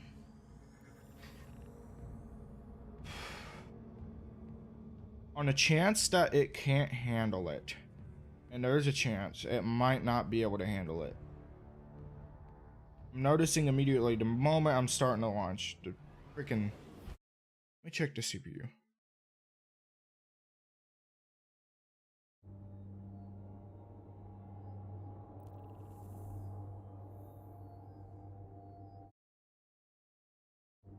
Pretty sure that's the problem.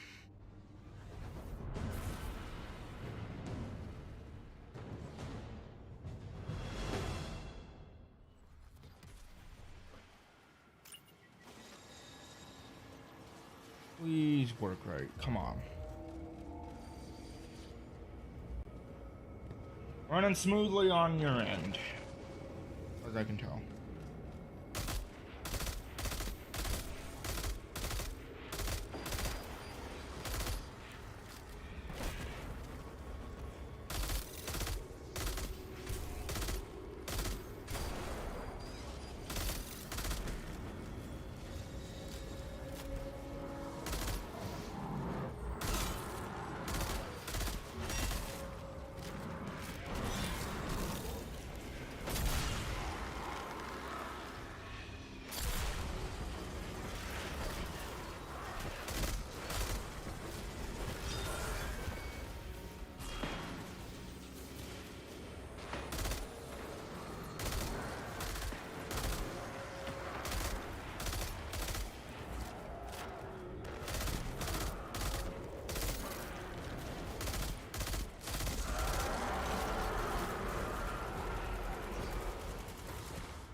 The game does look noticeably worse.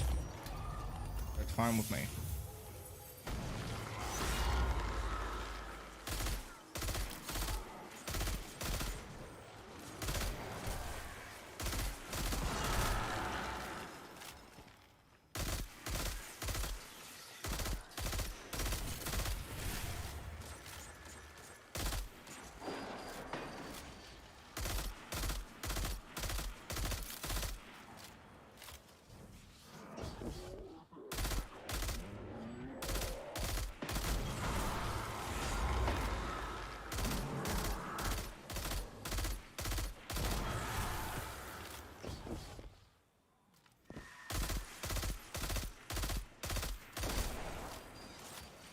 I want to completely fill up.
Almost done.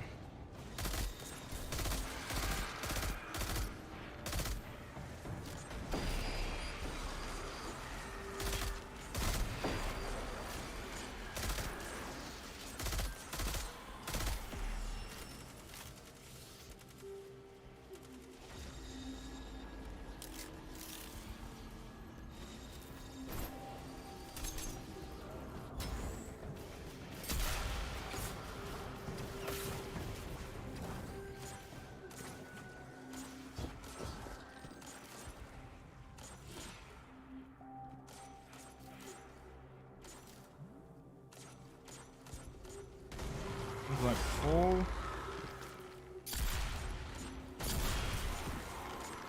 It is very powerful rounds.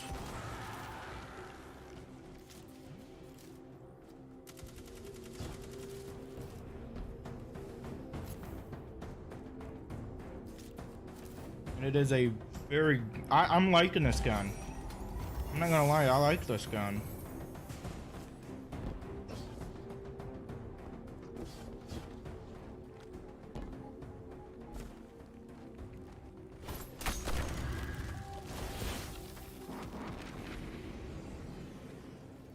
For the chest right quick. I want a powerful enemy. I want to pop his head off.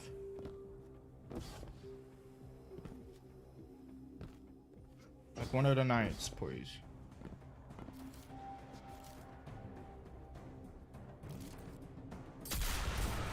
Ooh. That's smooth. I think each bar represents... I can tell each bar represents a round of this. Let's switch to heavy burst.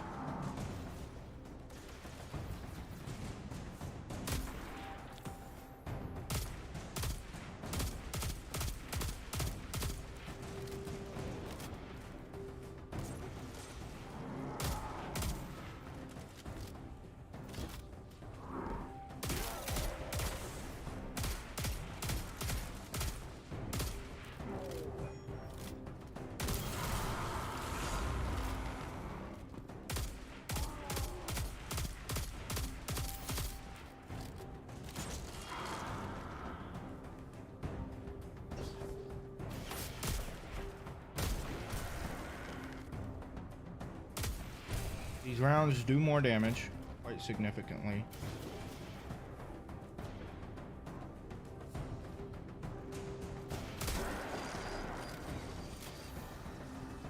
Good job, Bungie! Good job! This exotic is good so far. And this isn't even a crafted version, by the way. This is just the standard drop version of the gun. What?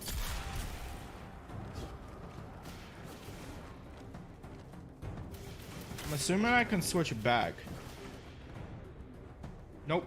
You can't actually. You can't switch back. Yeah, I think I just read 70,000 damage.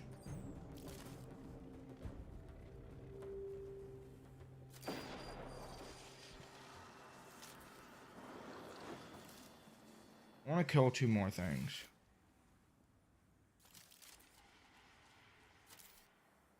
And the drop off of these new rounds are like nothing. It like highlights enemies in like a green outline, so it's like see in the dark kind of stuff. Really darn cool.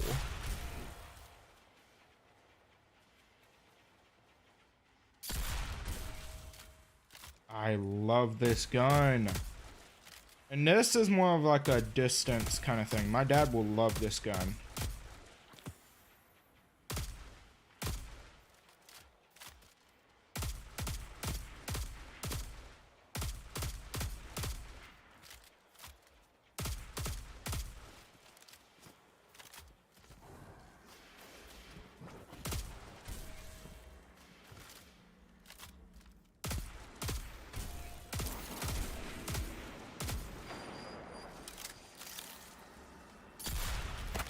Aha, gotcha.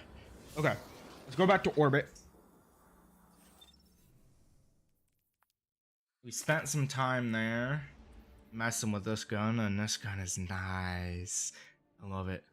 It feels good. We got some of the crafting materials, whatever.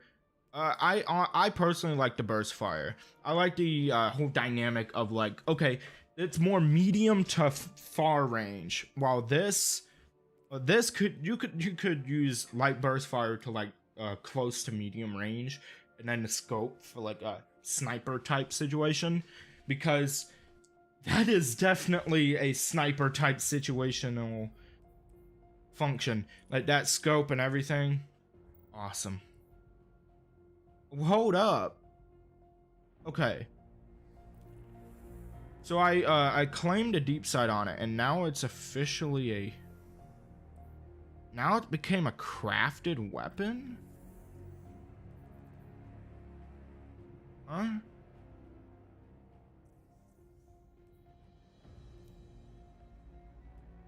I'm a little confused. Okay. I mean, I wish it wouldn't have done that. But knowing that this is my first version of this gun is nice. I'll clip it. Actually, I'll slap it in my vault and put a note on it.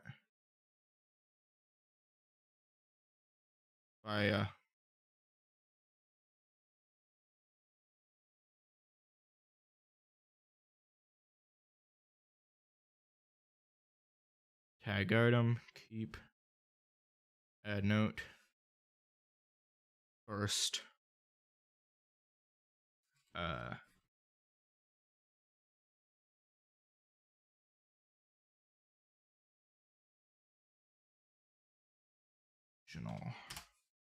original. Now I have it tagged as the original, just for nostalgic purposes, really. No specific reasoning to it, really. Okay.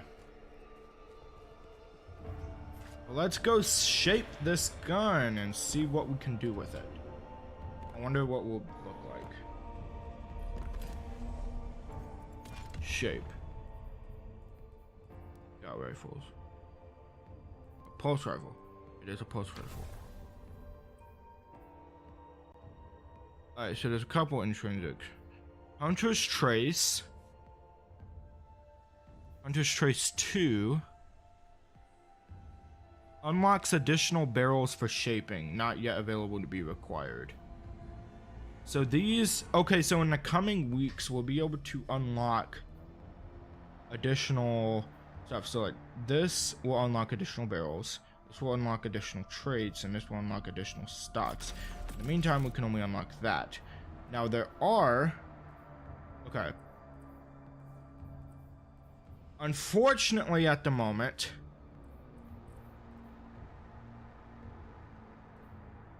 okay, I thought so. Happy loop precision hits, return 2 rounds. Okay. Precision kills greatly reduced. Improve stability and accuracy is a lower magazine, and each rapid kill, blah blah blah. I thought so. Okay. So here's the deal with this one.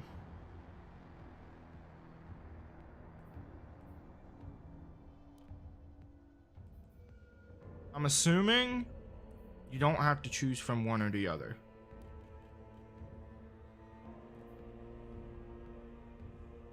If you do, though, if you do have to choose from one of these, that's stupid.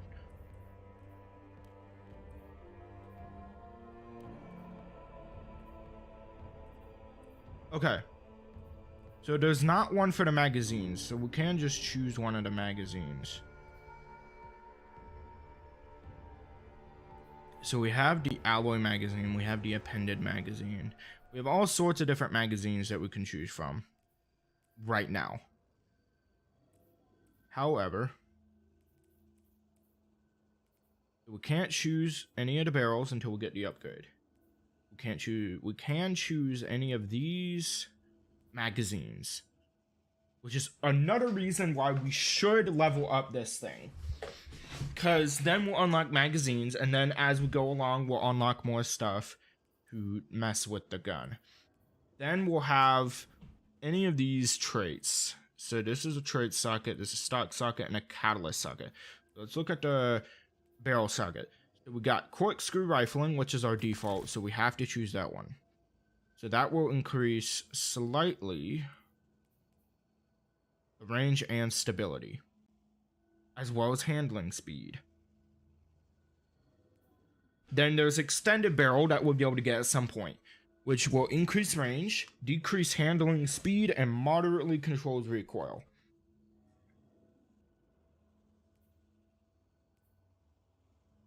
Okay.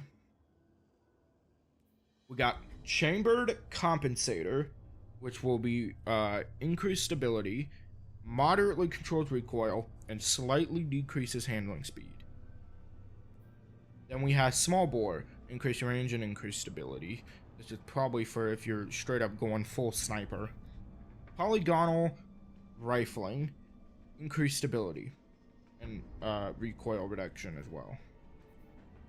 They're optimized for distance, so greatly increases range, decreases stability, slightly decreases handling speed. Hammer forged rifling, which increases range. Lightly vented barrel greatly controls recoil, it increases handling speed. And an ultralight barrel greatly increases handling speed, slightly increases stability. Got that. Now the magazines. Appended mag or the alloy magazine. I'll be going with the alloy magazine. That is a decent increase, but still. We have the alloy magazine, which is faster reload when the magazine is empty. Appended magazine, we got a higher capacity. Optimized for faster reloading, so we have a slight increase in stability, but a great increase in reload speed. That will be useful. Improved reload and range. Increases reload speed and slightly increases range. Armor-piercing rounds. Rounds cause extra damage to combatant shields and over-penetrate targets. And it also slightly increases the range. This is real good. This is actually pretty good for the weapon. Except it already has anti-barrier. So this could help you, like, basically just destroy shields any moment you want to. It'll also increase the range, so this is advantageous. We have the extended magazine. Greatly increased magazine size, but reloads much slower. So greatly increases magazine size, greatly decreases reload speed, increases airborne effectiveness. Sounds like this might be a... I'm reluctant to say it might end up being a PvP one, but whatever. Shots from this weapon knock the target back farther, so it's increased range. Rounds ricochet off hard surfaces, and also increases stability and slightly increases range. This might be good for a sniper or whatever as well. But I'm going with alloy magazine. Now move and target, increased movement speed and target acquisition when moving while aiming down sights. We have that. I have the composite stock, a versatile dual purpose stock. Slightly increases stability and slightly increases handling speed. We can't choose a catalyst yet, but that seems to just be resonant elements. I wonder when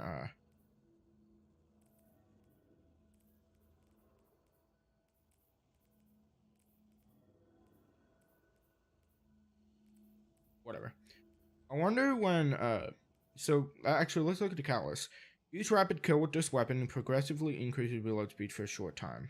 Awarded from the quest should you choose to accept it, part 1, available at the extra frame in the helm upon completion of step 32 of more than a weapon. This is step 39. Should you choose to accept it, part 2, except after part 1. It keeps going on. This is step 46 and this is step 53. And we finalize the shape.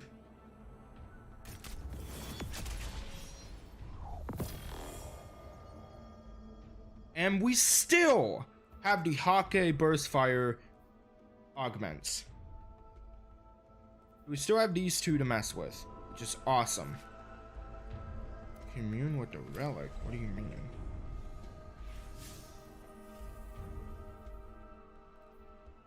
Commune with the relic conduit.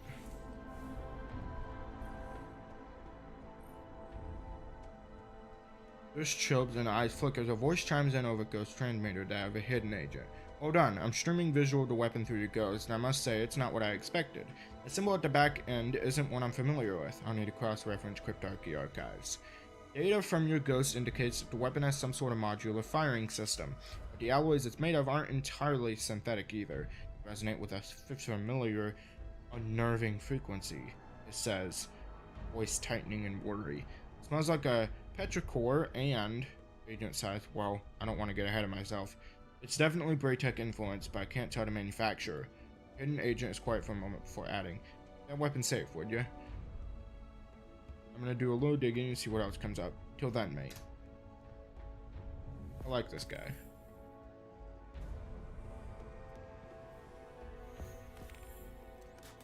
We officially have our gun. I'm liking this thing.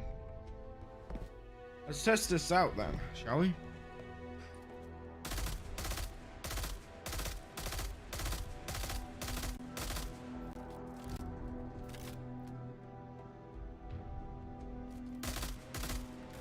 Only problem is we can't get any of the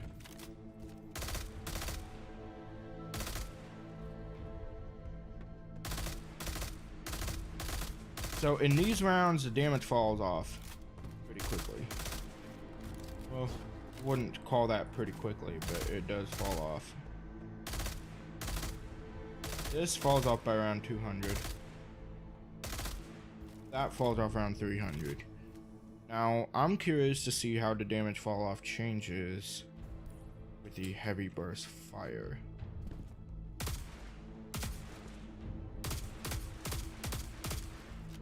That's 17,056 or 1,756. Yeah, damage fall off doesn't change.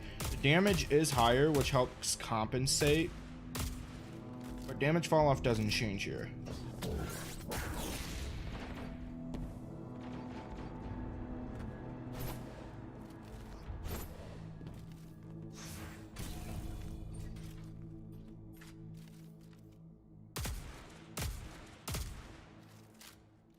Personally, I like the light burst fire.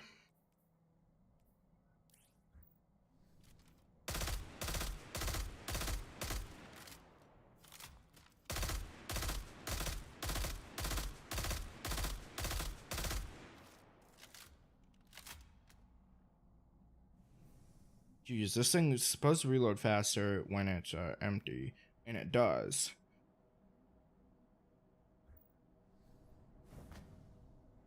I'm a little... I wonder what it's like when it's, my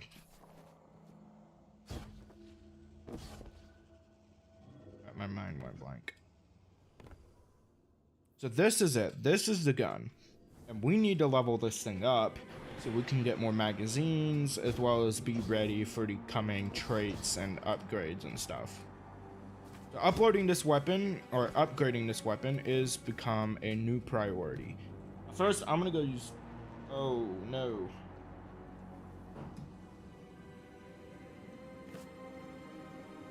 We're getting lag on stream again.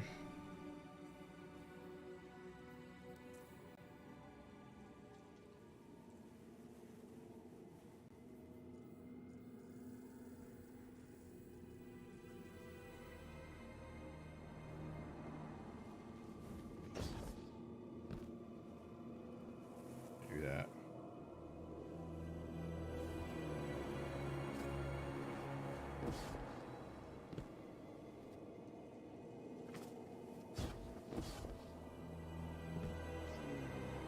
That helps.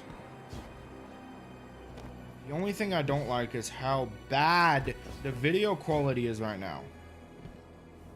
Quality sucks, but the stream works. And I can still play the game. I'm fairly happy. Now, we're gonna have to go to the tower in a second, but first, I'm gonna use the bathroom real quick. I'll be right back.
Alright, and we're back.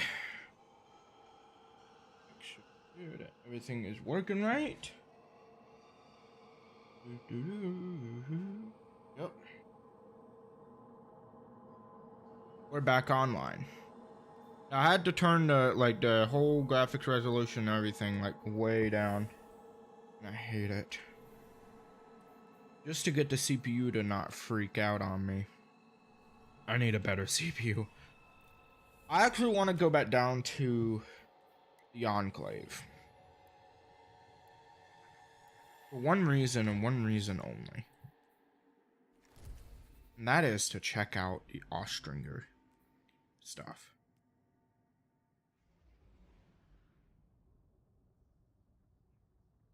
I got some hot chocolate here. Watered down with too much milk because I accidentally poured too much. Oh gosh, I'm gonna miss. Oh, how I'm gonna miss not having pixelation all over my darn screen. Okay. So Ostringer is one of the few craftable hand cannons at the moment. Right? It is the only one I have. Of course, it being equipped messes up the whole thing. We unequip all the shaped weapons. Ostringer.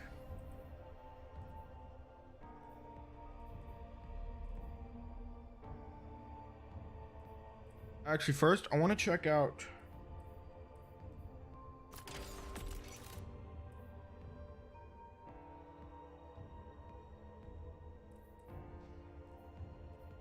Alright, so let's see here.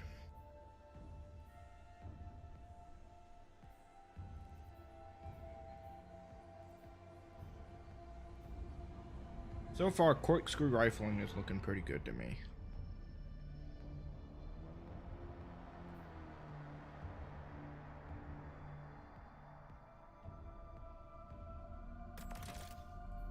I'm okay with that. The chamber compensator.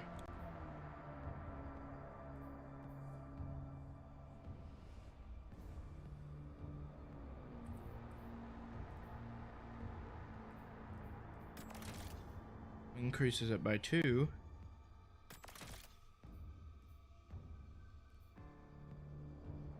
Now there is this.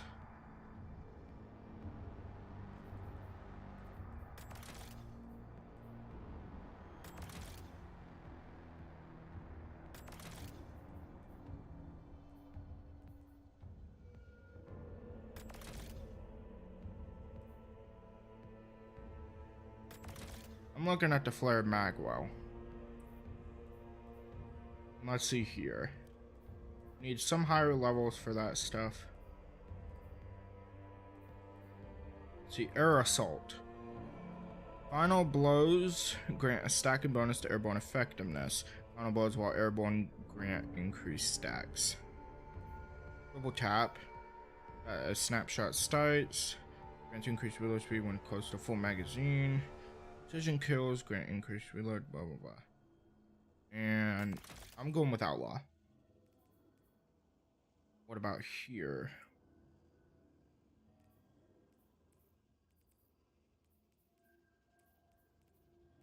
There's not even firefly on this hand cannon. I think I'll go with, I might go with rampage. Actually, I'll go with frenzy.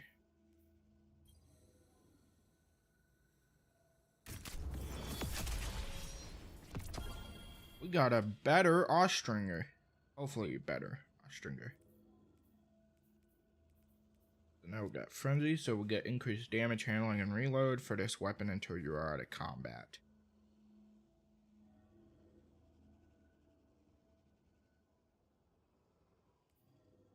And then there's Outlaw.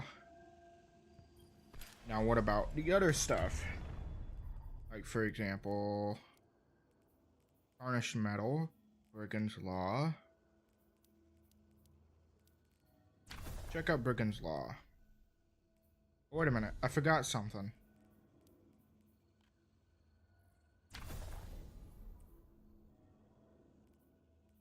Increase the handling.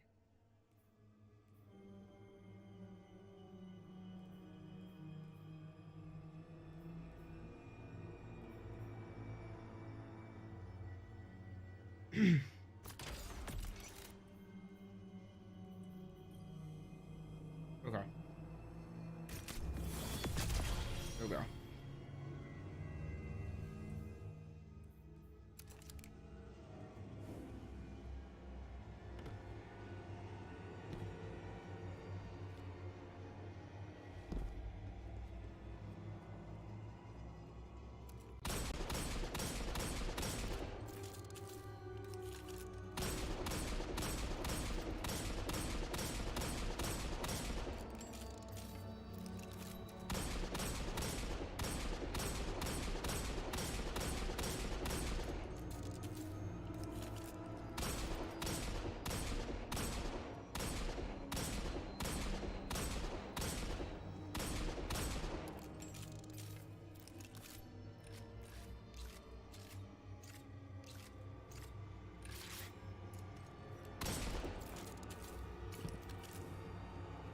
Okay. Not a ton changed on it, but I haven't even tried the traits yet. Whatever. Now the objective is currently to work on revision 0. So that's what we're gonna do. We're gonna work on this gun. Now, where we're gonna work on it is gonna be the moon. First though, we're gonna actually go ahead and go to the tower.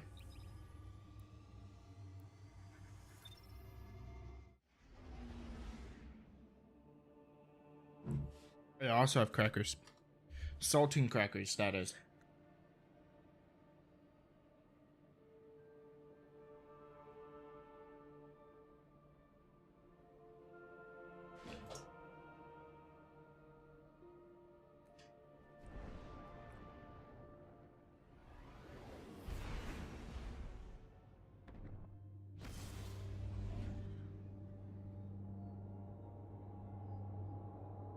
What?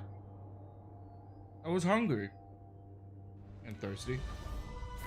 Leave me alone. So, we also got the dawning going on. Which is cool. I love the dawning. The dawning is a really cool event in my opinion. Checking.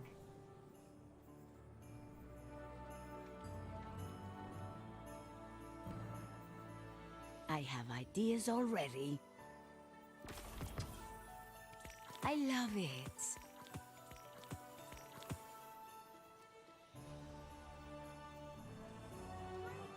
But Your return honors me, Guardian.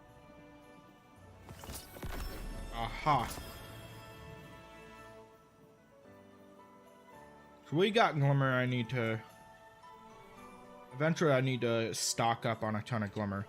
Especially since Lightfall is coming up in like, what? Couple months. Sounds like a long time. But it's not. It passes by in a flash. Believe me. It will. Pass by in no time. Anyways. I knew it. Let me actually put away the stompies. This hand cannon. Go in here just to boost something else. That one, actually, nah. Actually, I want that one.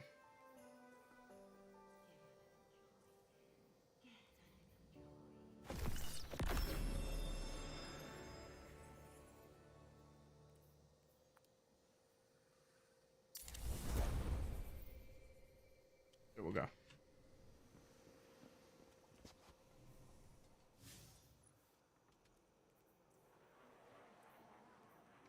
Now, rumor is that there are going to be 3 earnable ornaments.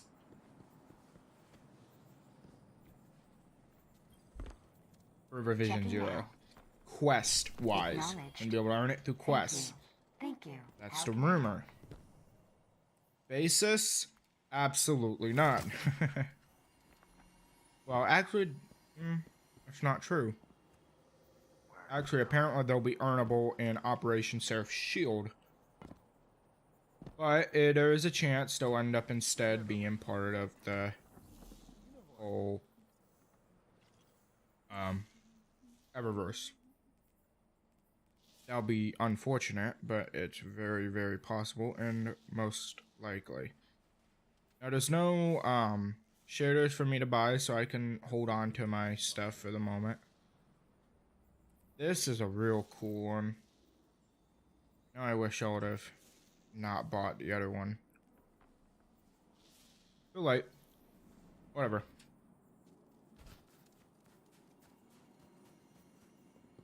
Oh, I'm so happy to I have ideas already. Goodbye, dear. Hold up. My question is Starfarer a bot one now?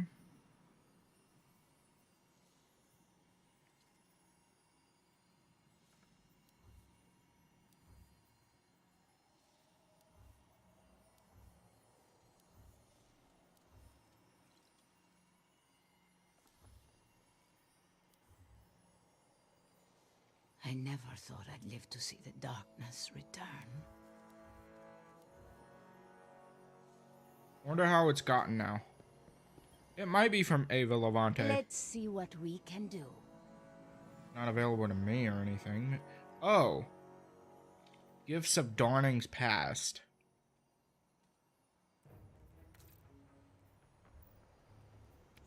Wonderful. I'll take it.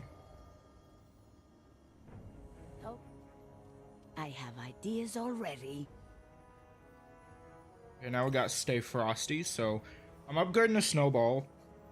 Mostly because I want to make it as fast as possible to get Deep Sight and get Snowball kills as well. The exotic mission Operation Surf Shield of Revision 0 Pulse Rifle. And defeat combatants using it. Still with me, Carlos. You too, Maria.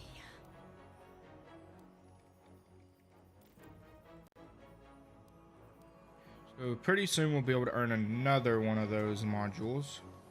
In the meantime, let's actually check here. We need to bake classic butter cookies. That's for Ava herself.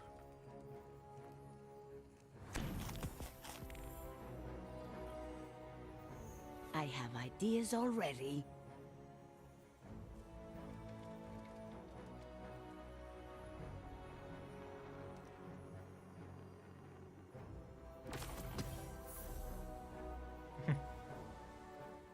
Alright. Ill Fortune cookies and Candy Dead Ghosts are the next stuff. Stay safe. Let's go ahead and do that. If I can afford them. Ill Fortune and Candy Dead Ghosts.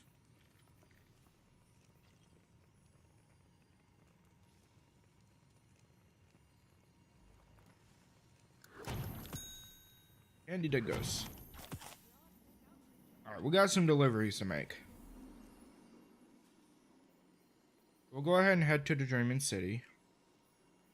That's Revenge is actually right there.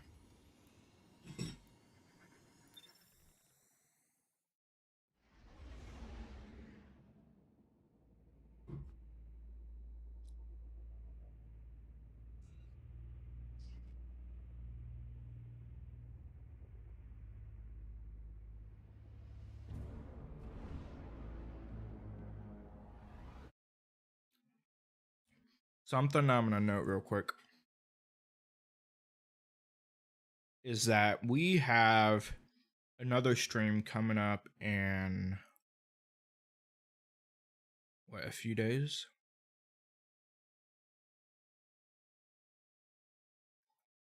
Let's see, let me actually see when it is. Yeah, literally a few days. That is Friday. That might not work. We might have to push that one back as well.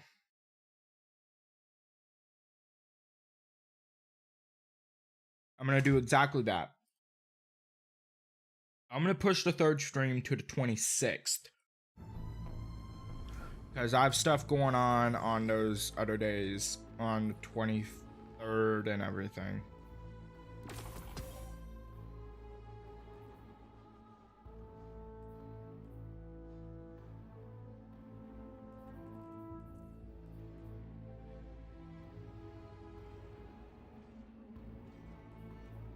Get Charge of Light with Glimmer.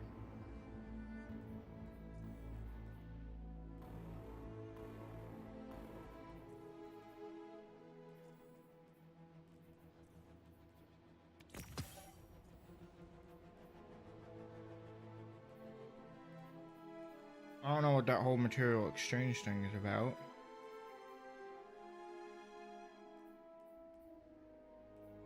Whatever.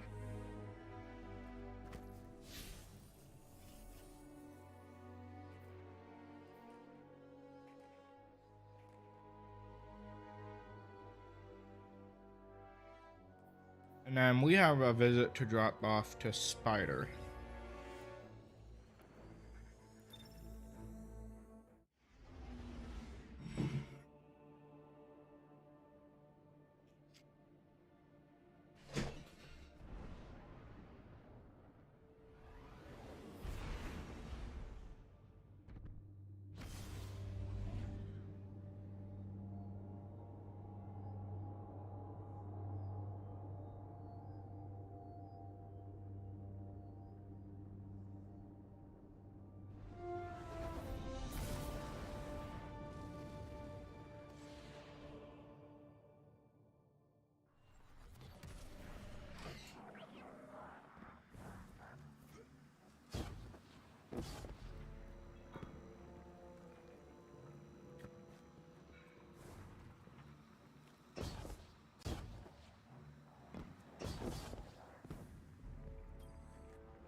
Yeah, we're gonna burn a friendship from doing all that.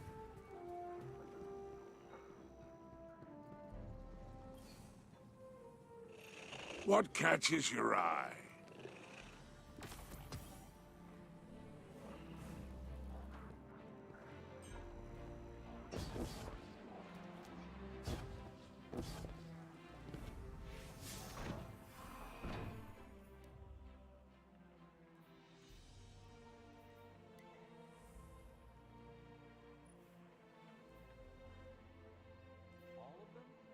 Our level is the same on Legend.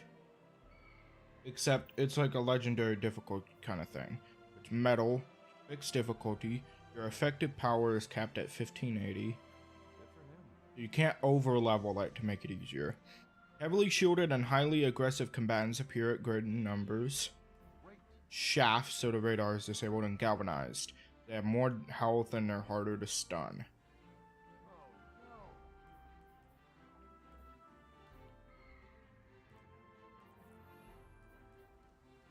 So it's kind of like a legendary campaign, except you're not under leveled, you're at level. So with a fire team of 2 or 3 even, they should be fine. Hold on 1 second here.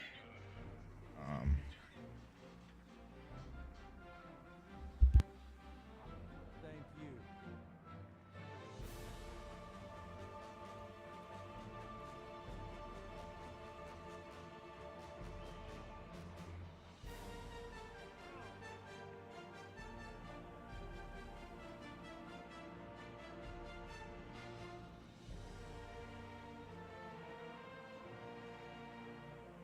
I just can't get used to this. The recipe's not the same, you know?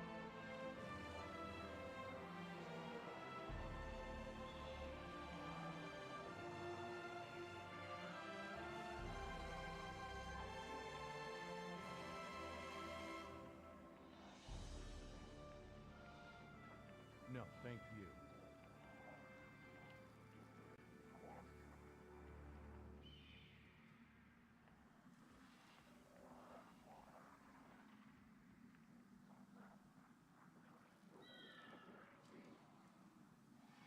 do our part these days.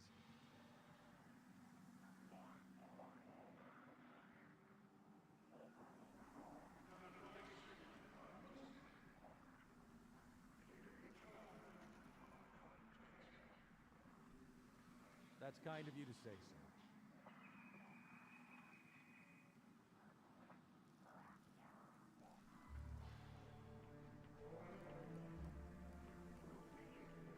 Everything depends on the Vanguard.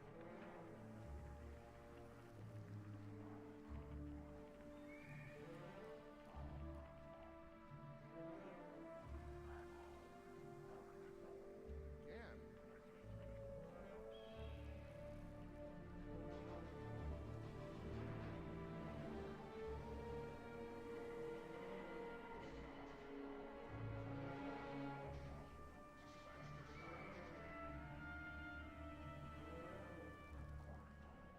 Just a second.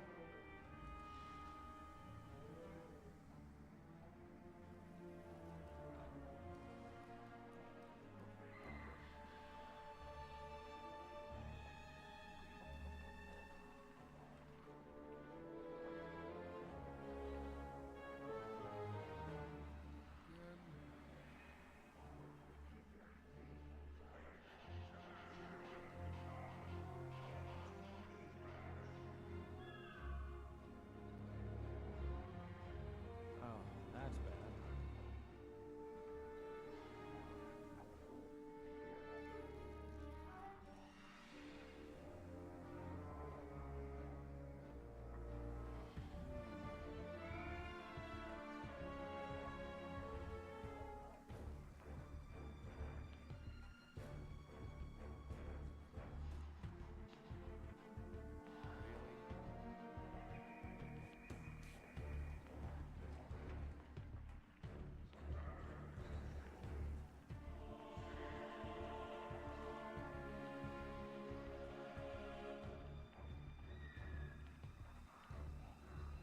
All of them?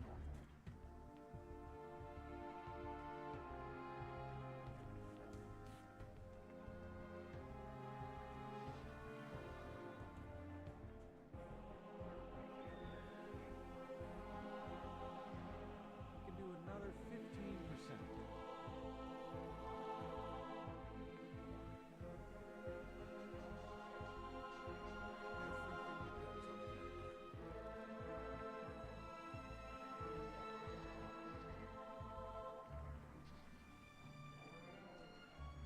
He claimed they were golden age. Like I was gonna fall for them.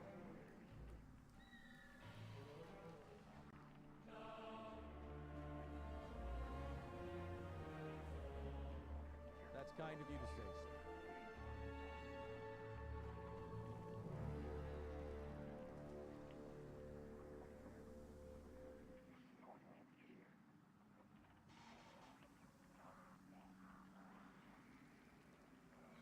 My pleasure.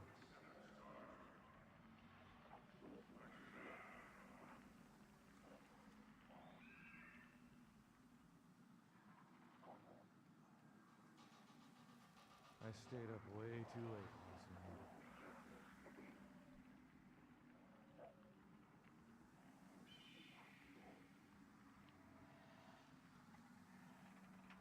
Everything depends on the Vanguard.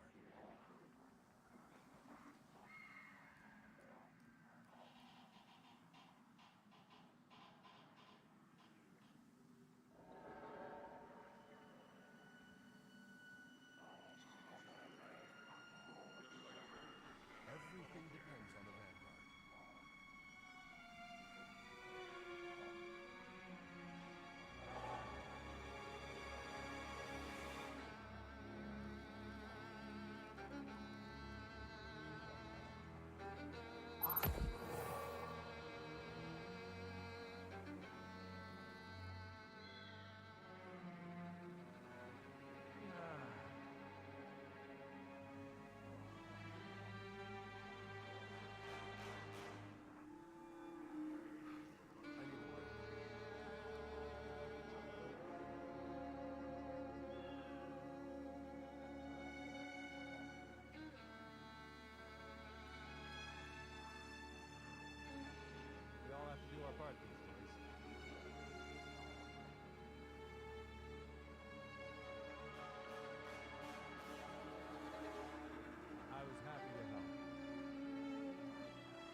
best pilot I knew. And before the war, she was a school teacher.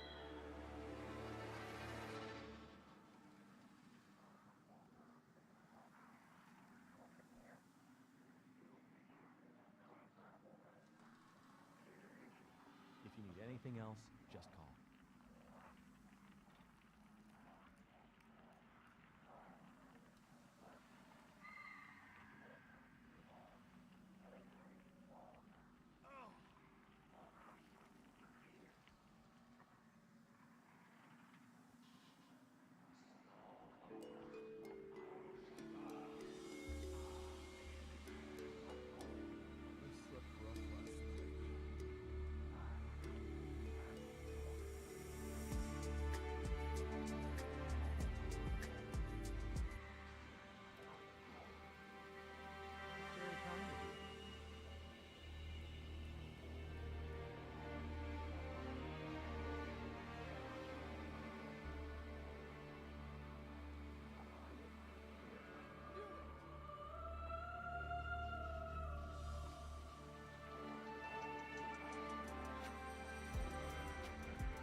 Alright. Oh, I can remove my headset.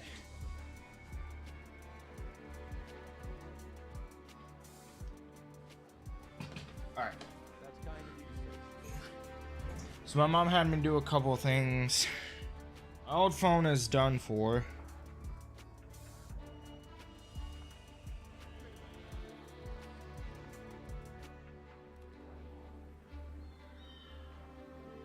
Let me do something quick here.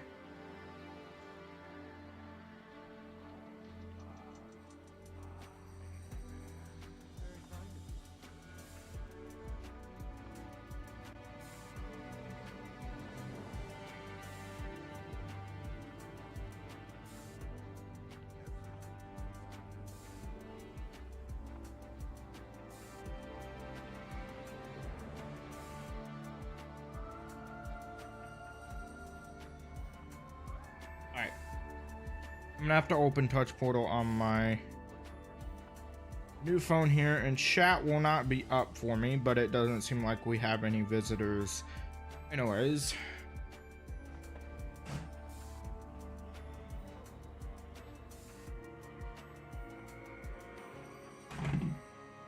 That setup sucks. Okay. We're gonna be going to the moon, and we're gonna be shooting stuff. Just running around shooting some stuff. And leveling up this gun.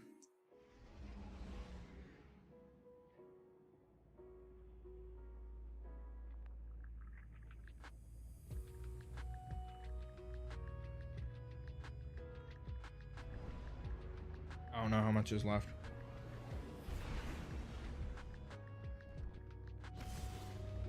Yep. That was it.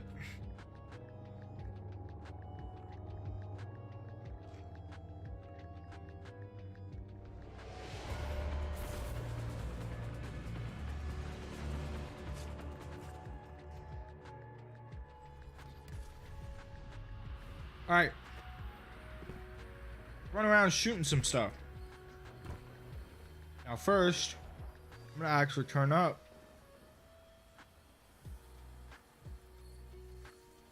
the that thing some. Right behind me. I can feel it. I can't tell if it'd be laggy for you guys. This is why I'm gonna check.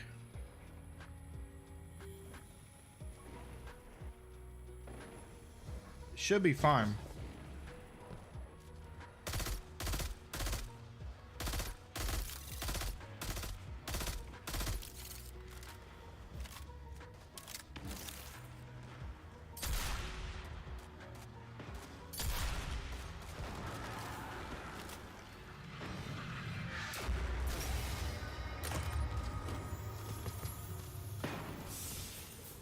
keeping an eye on stream just to make sure it's not lagging. It seemed to lag when I jump and do stuff like that.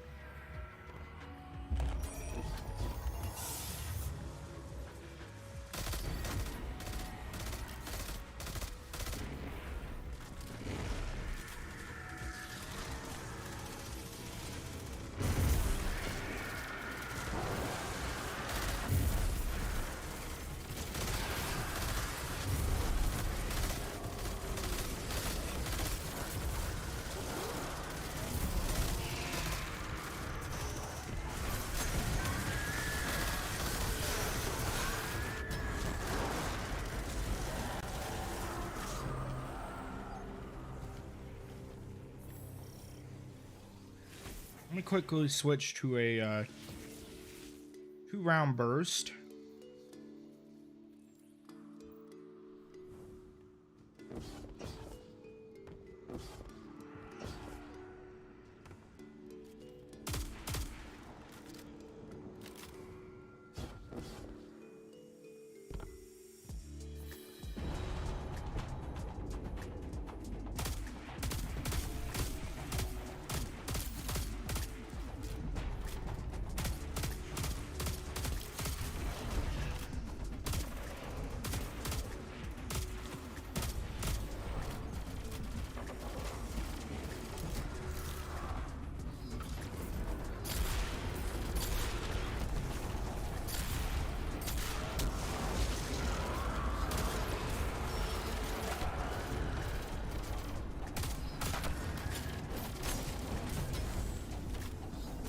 I'm gonna get back on my post.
I'm liking this gun.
that done.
Yeah.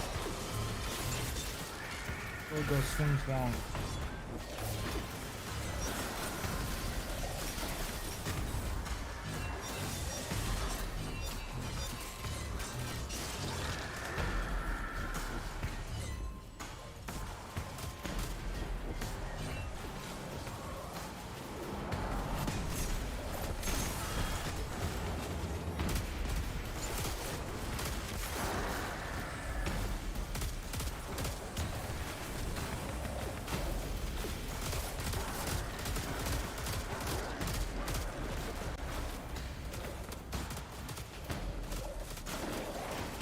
Gosh dang it.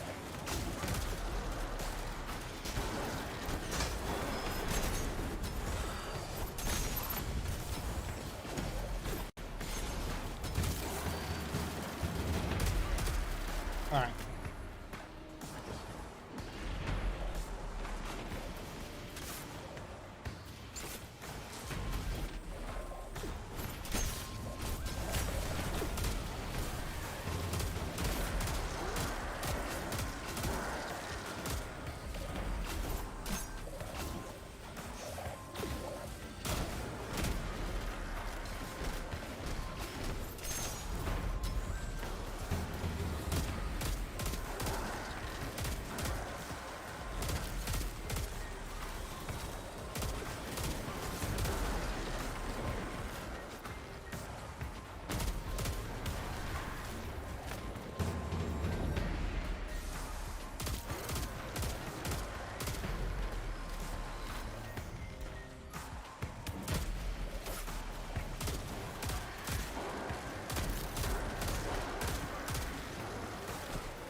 I got a few high-powered rounds on.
Isn't that like 3 seasonal challenges in like one go? I think I've just gotten 3 in a row.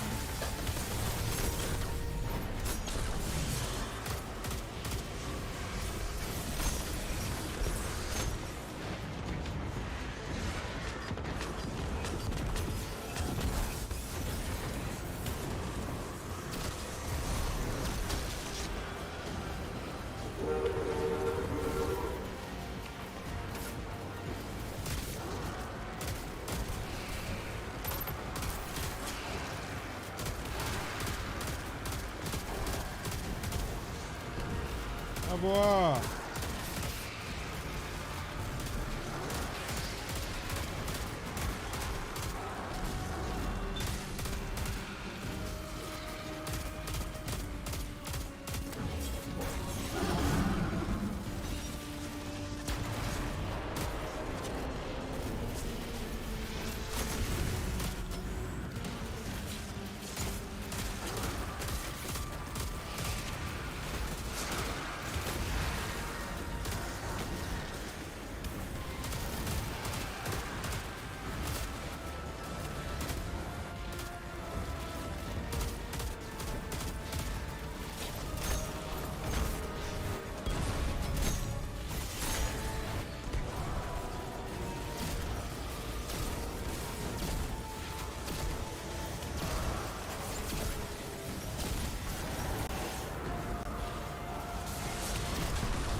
Holy crap.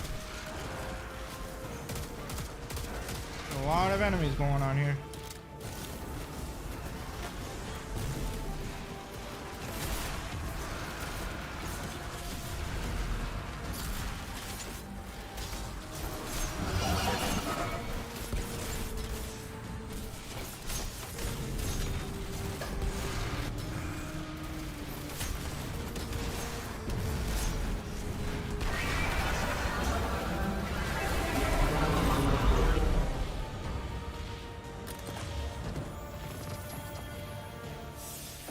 Ooh, a new ghost shell.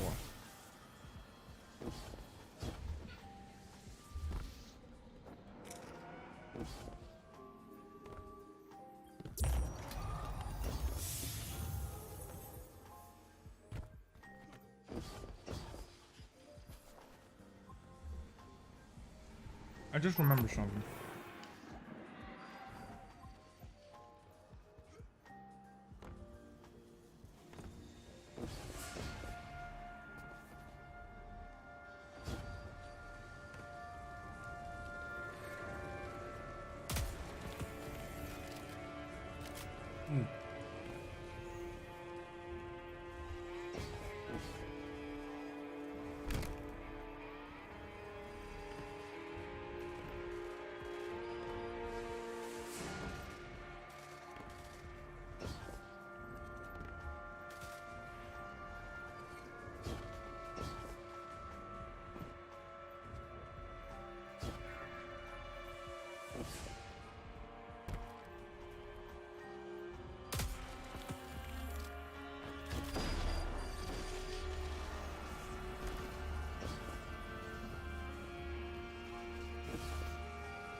Is it all it's gonna do give us?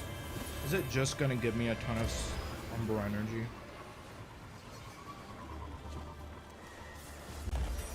Because I'd like more deep sight Seraph weapons, thank you very much.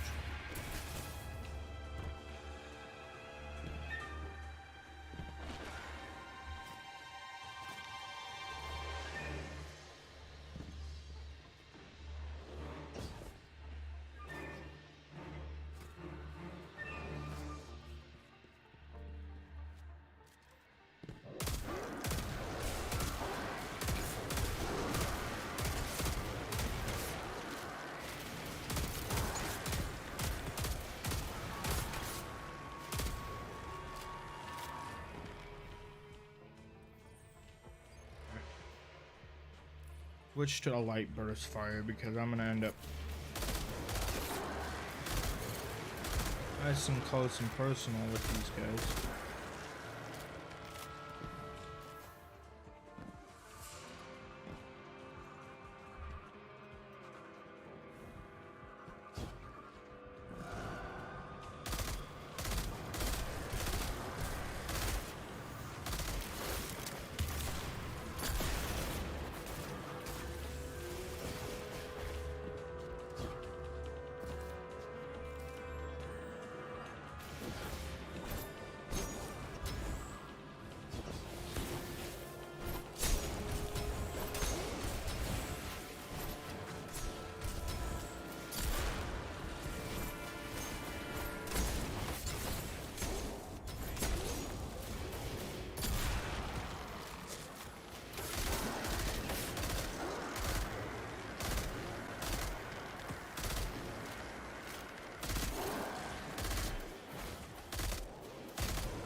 That guy's loud.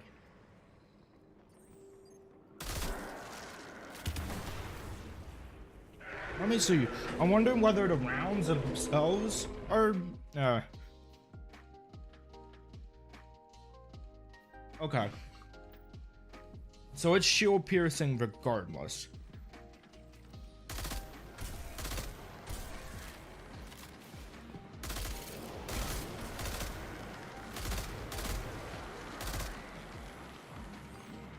Okay, maybe it can't pierce those shields, but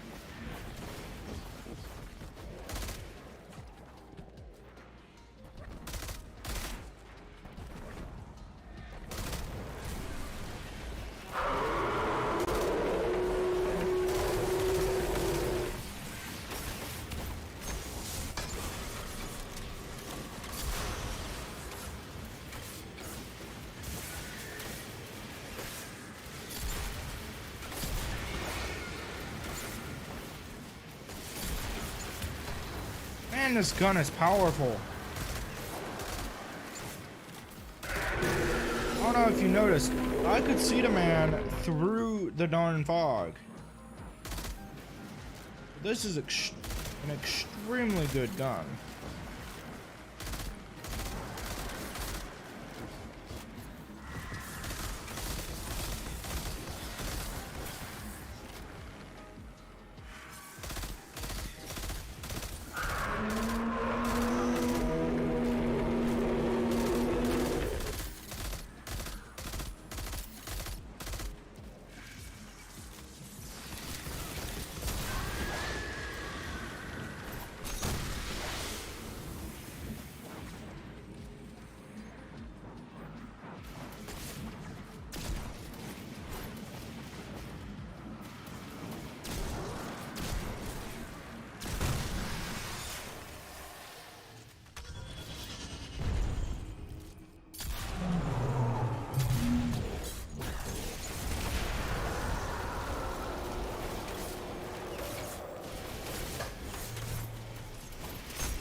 Pretty sure there's one of those weird security drones somewhere throughout here.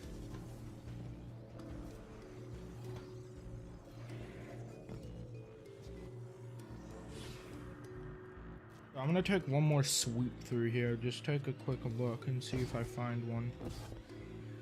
I'm pretty sure there's like one in every last sector as well.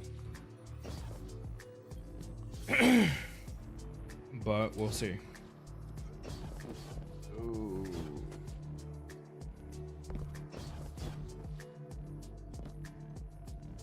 Yep.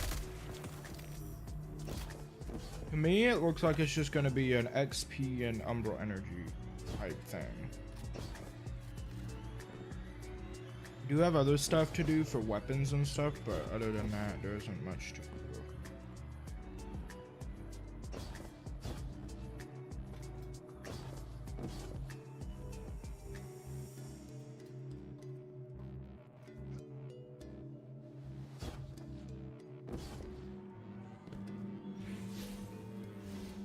We got 56% on the moon activities.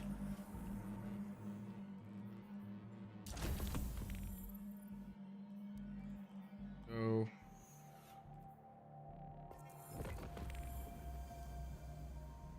that one.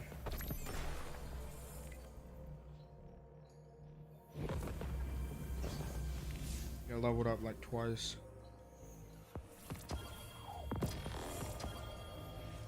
Alright. Now we got that. Now it's best. Go to Sanctuary. Check through the tramps, shall we?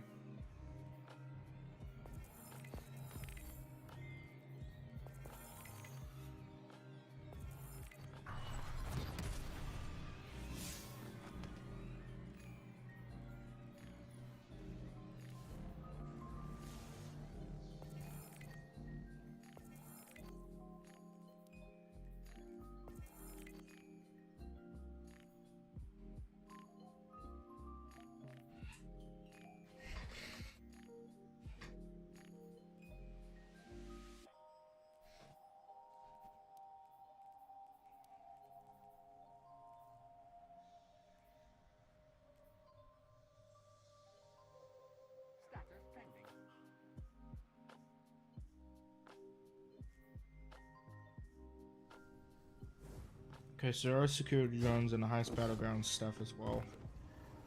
To work.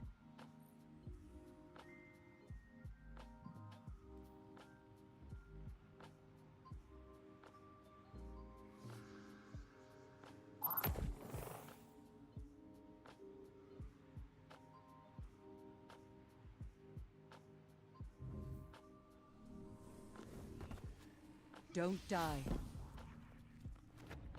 Good advice, Eris. The light endures.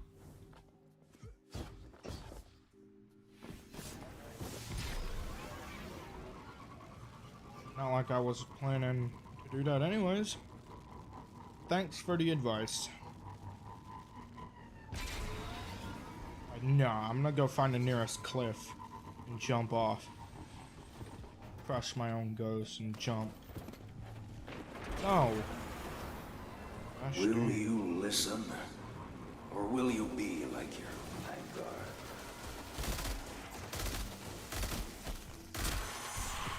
I don't really care about you right now, Toland.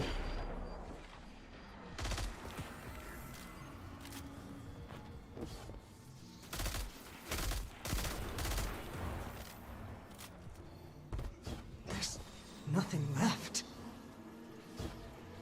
Vanguard may be willingly ignorant, but there's good intentions involved.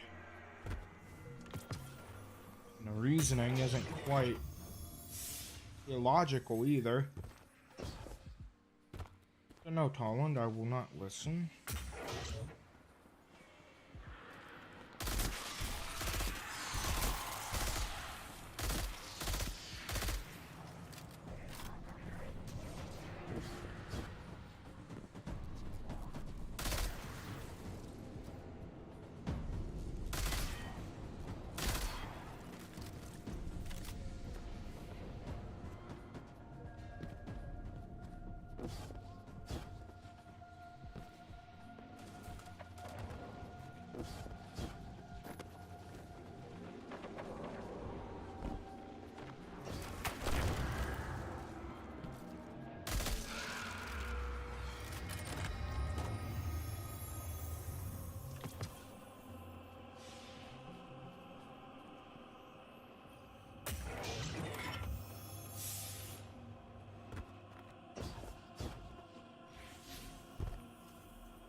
Looking for another security drone in the same sector.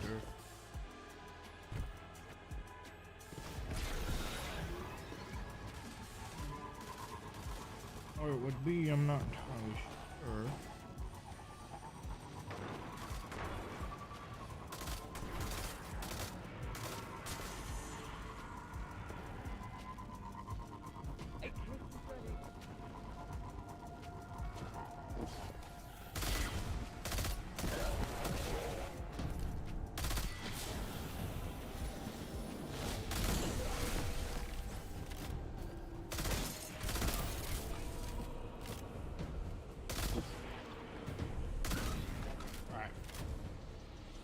There it is.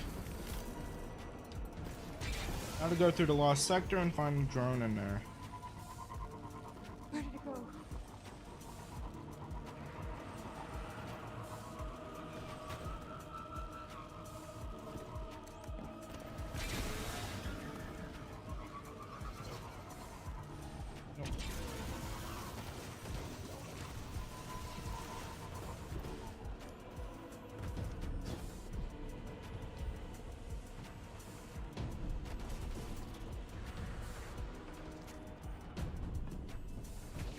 Let's check the cipher actually. Overload scout rifle, anti-barrier pulse rifle.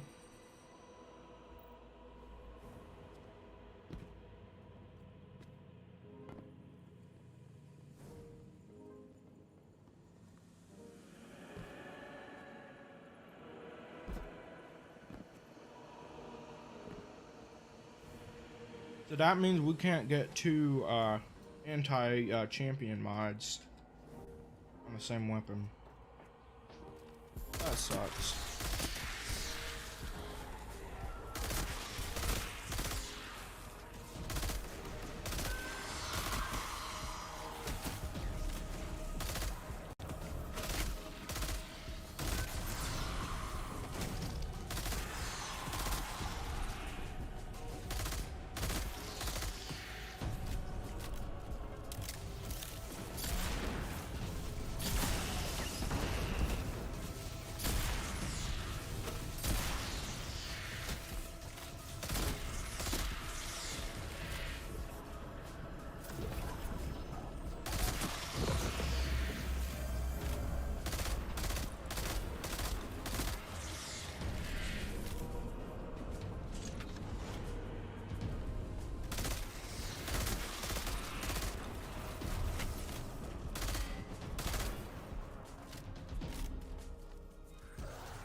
I don't want to have to dig back through this entire dang lost sector, but I will if I have to on that drone.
Okay, dog.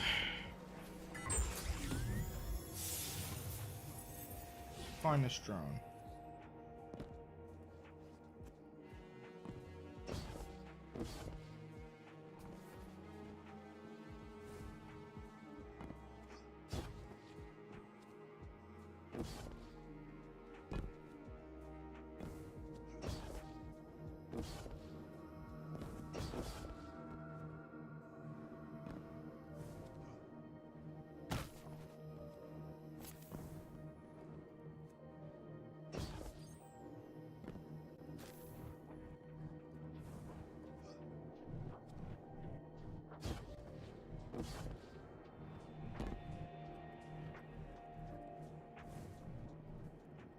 Okay.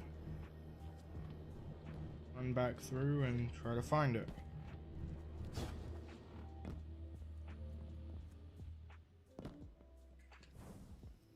Man. I'm starting to dislike these things.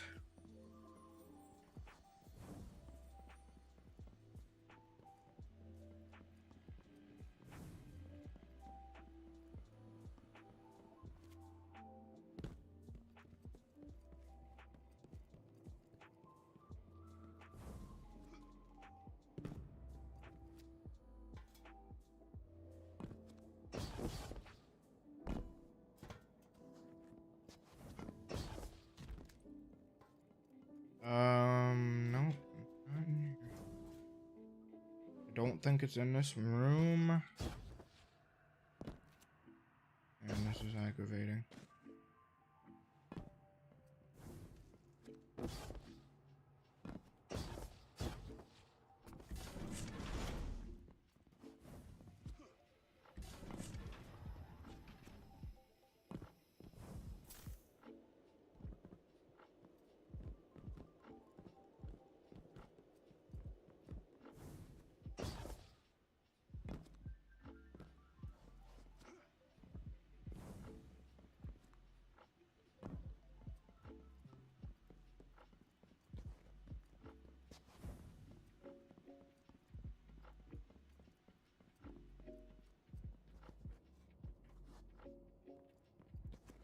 I'm starting to think this one doesn't exist. I'm fairly certain I would have seen it by now.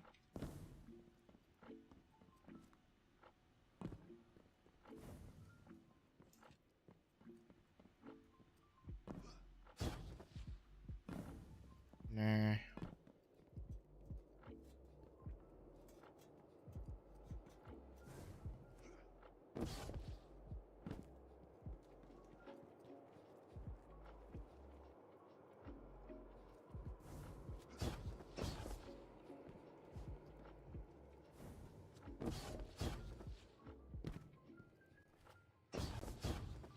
Note to self.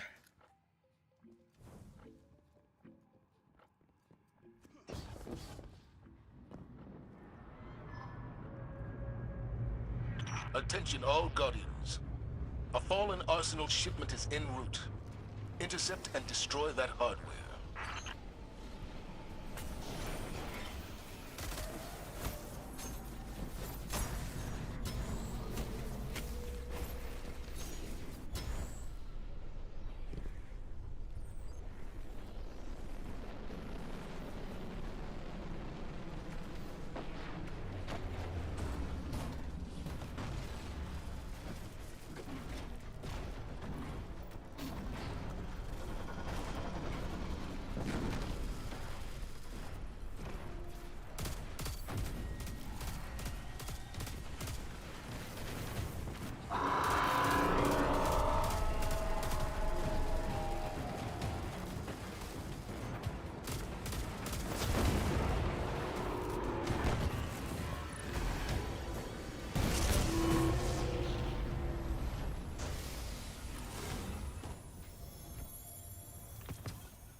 Alright, let's go to Archer's line.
Does anyone copy?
I'm honestly not sure what the next one is.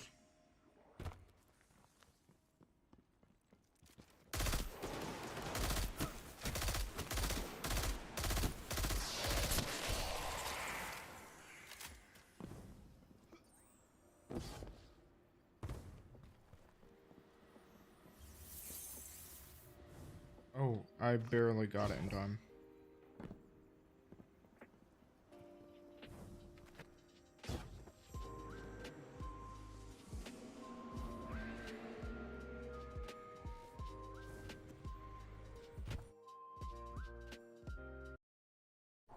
Music shouldn't have been playing.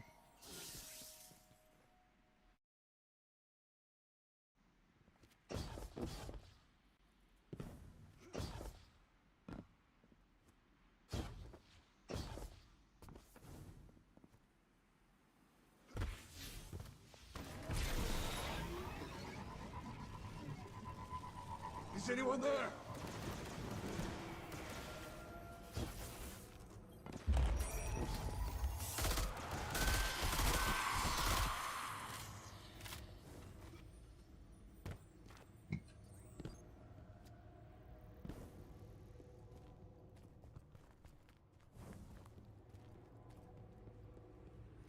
I don't know where this next drone could be at.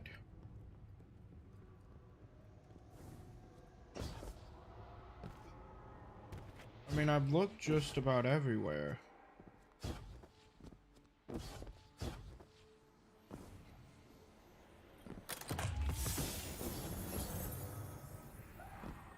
Will you be prepared?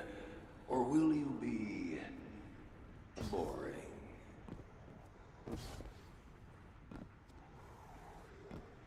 Shut up, Toland. Didn't ask.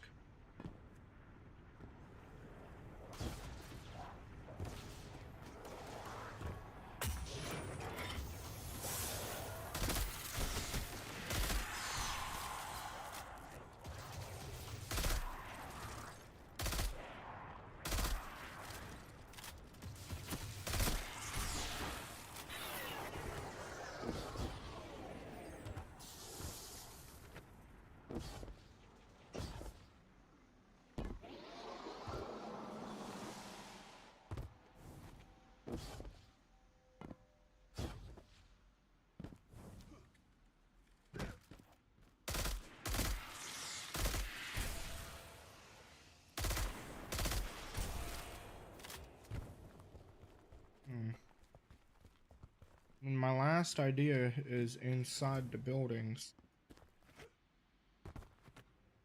But it's not inside that one. That was just about the last building that it could be in. Which is what's bugging me, and it's starting to piss me off a little bit. Mayday! Mayday! Because for the life of me, I cannot find this thing.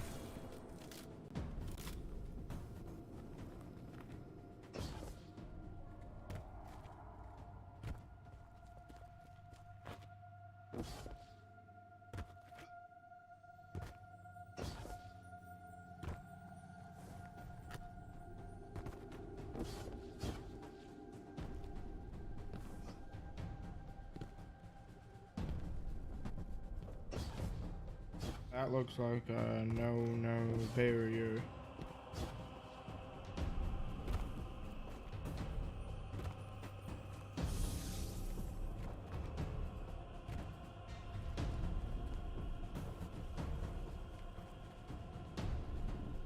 Well, it might be in the lost sector. There might be one in its lost sector. Actually, look. Secrets. There's 4 more security drones.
This gun's fun. This gun's really fun to use.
There's a drone in here.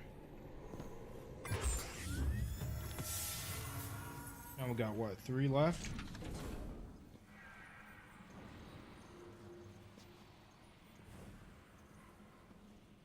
That requires a cipher. I don't know.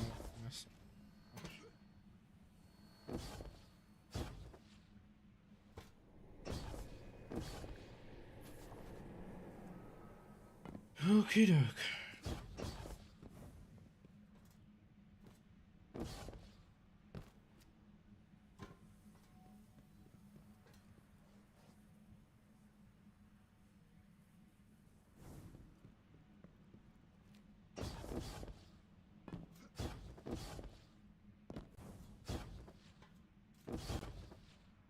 Alright. Here's what I'm gonna do.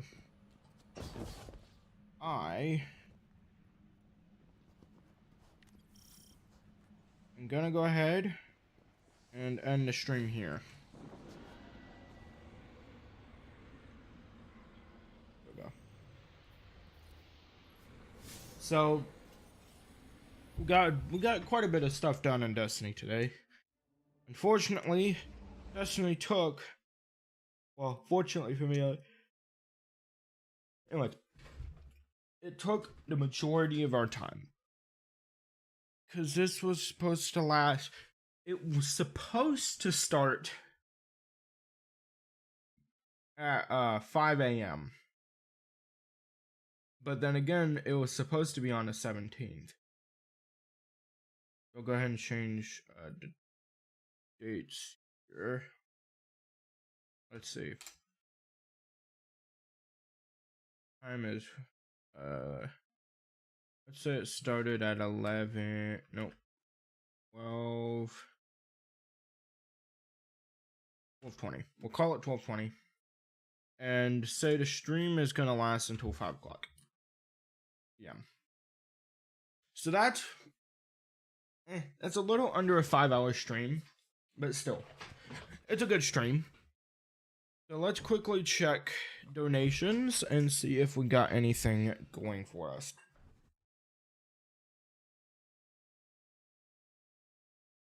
And unfortunately, we have yet to get anything. So, yeah, right now, still doing streams. The plan is to have 2 more. The next one is gonna have to start. Oh, I don't want to do that. Next one is gonna end up starting on 26th. So that is Monday. And that is the day after Christmas. So the day after Christmas, we're getting some stuff done. Which means I need to record a video between now and then, because video editing is going to be something we're going to be getting into in the next 2 streams. Hopefully we can get something done with that. So, actually it might not end up just being any normal video. We'll wait and see. So, yeah, thank you guys for coming and watching. It's been fun. If you're interested in anything else, I mean, on this channel, playing games isn't what we do, but I figured live streams are a good opportunity to do some of that, just to chill out and just in general to just have some fun instead of constantly editing over a stream. And what kind of stream would that be? So, anyways, that's it. So, thank you everybody for dropping by.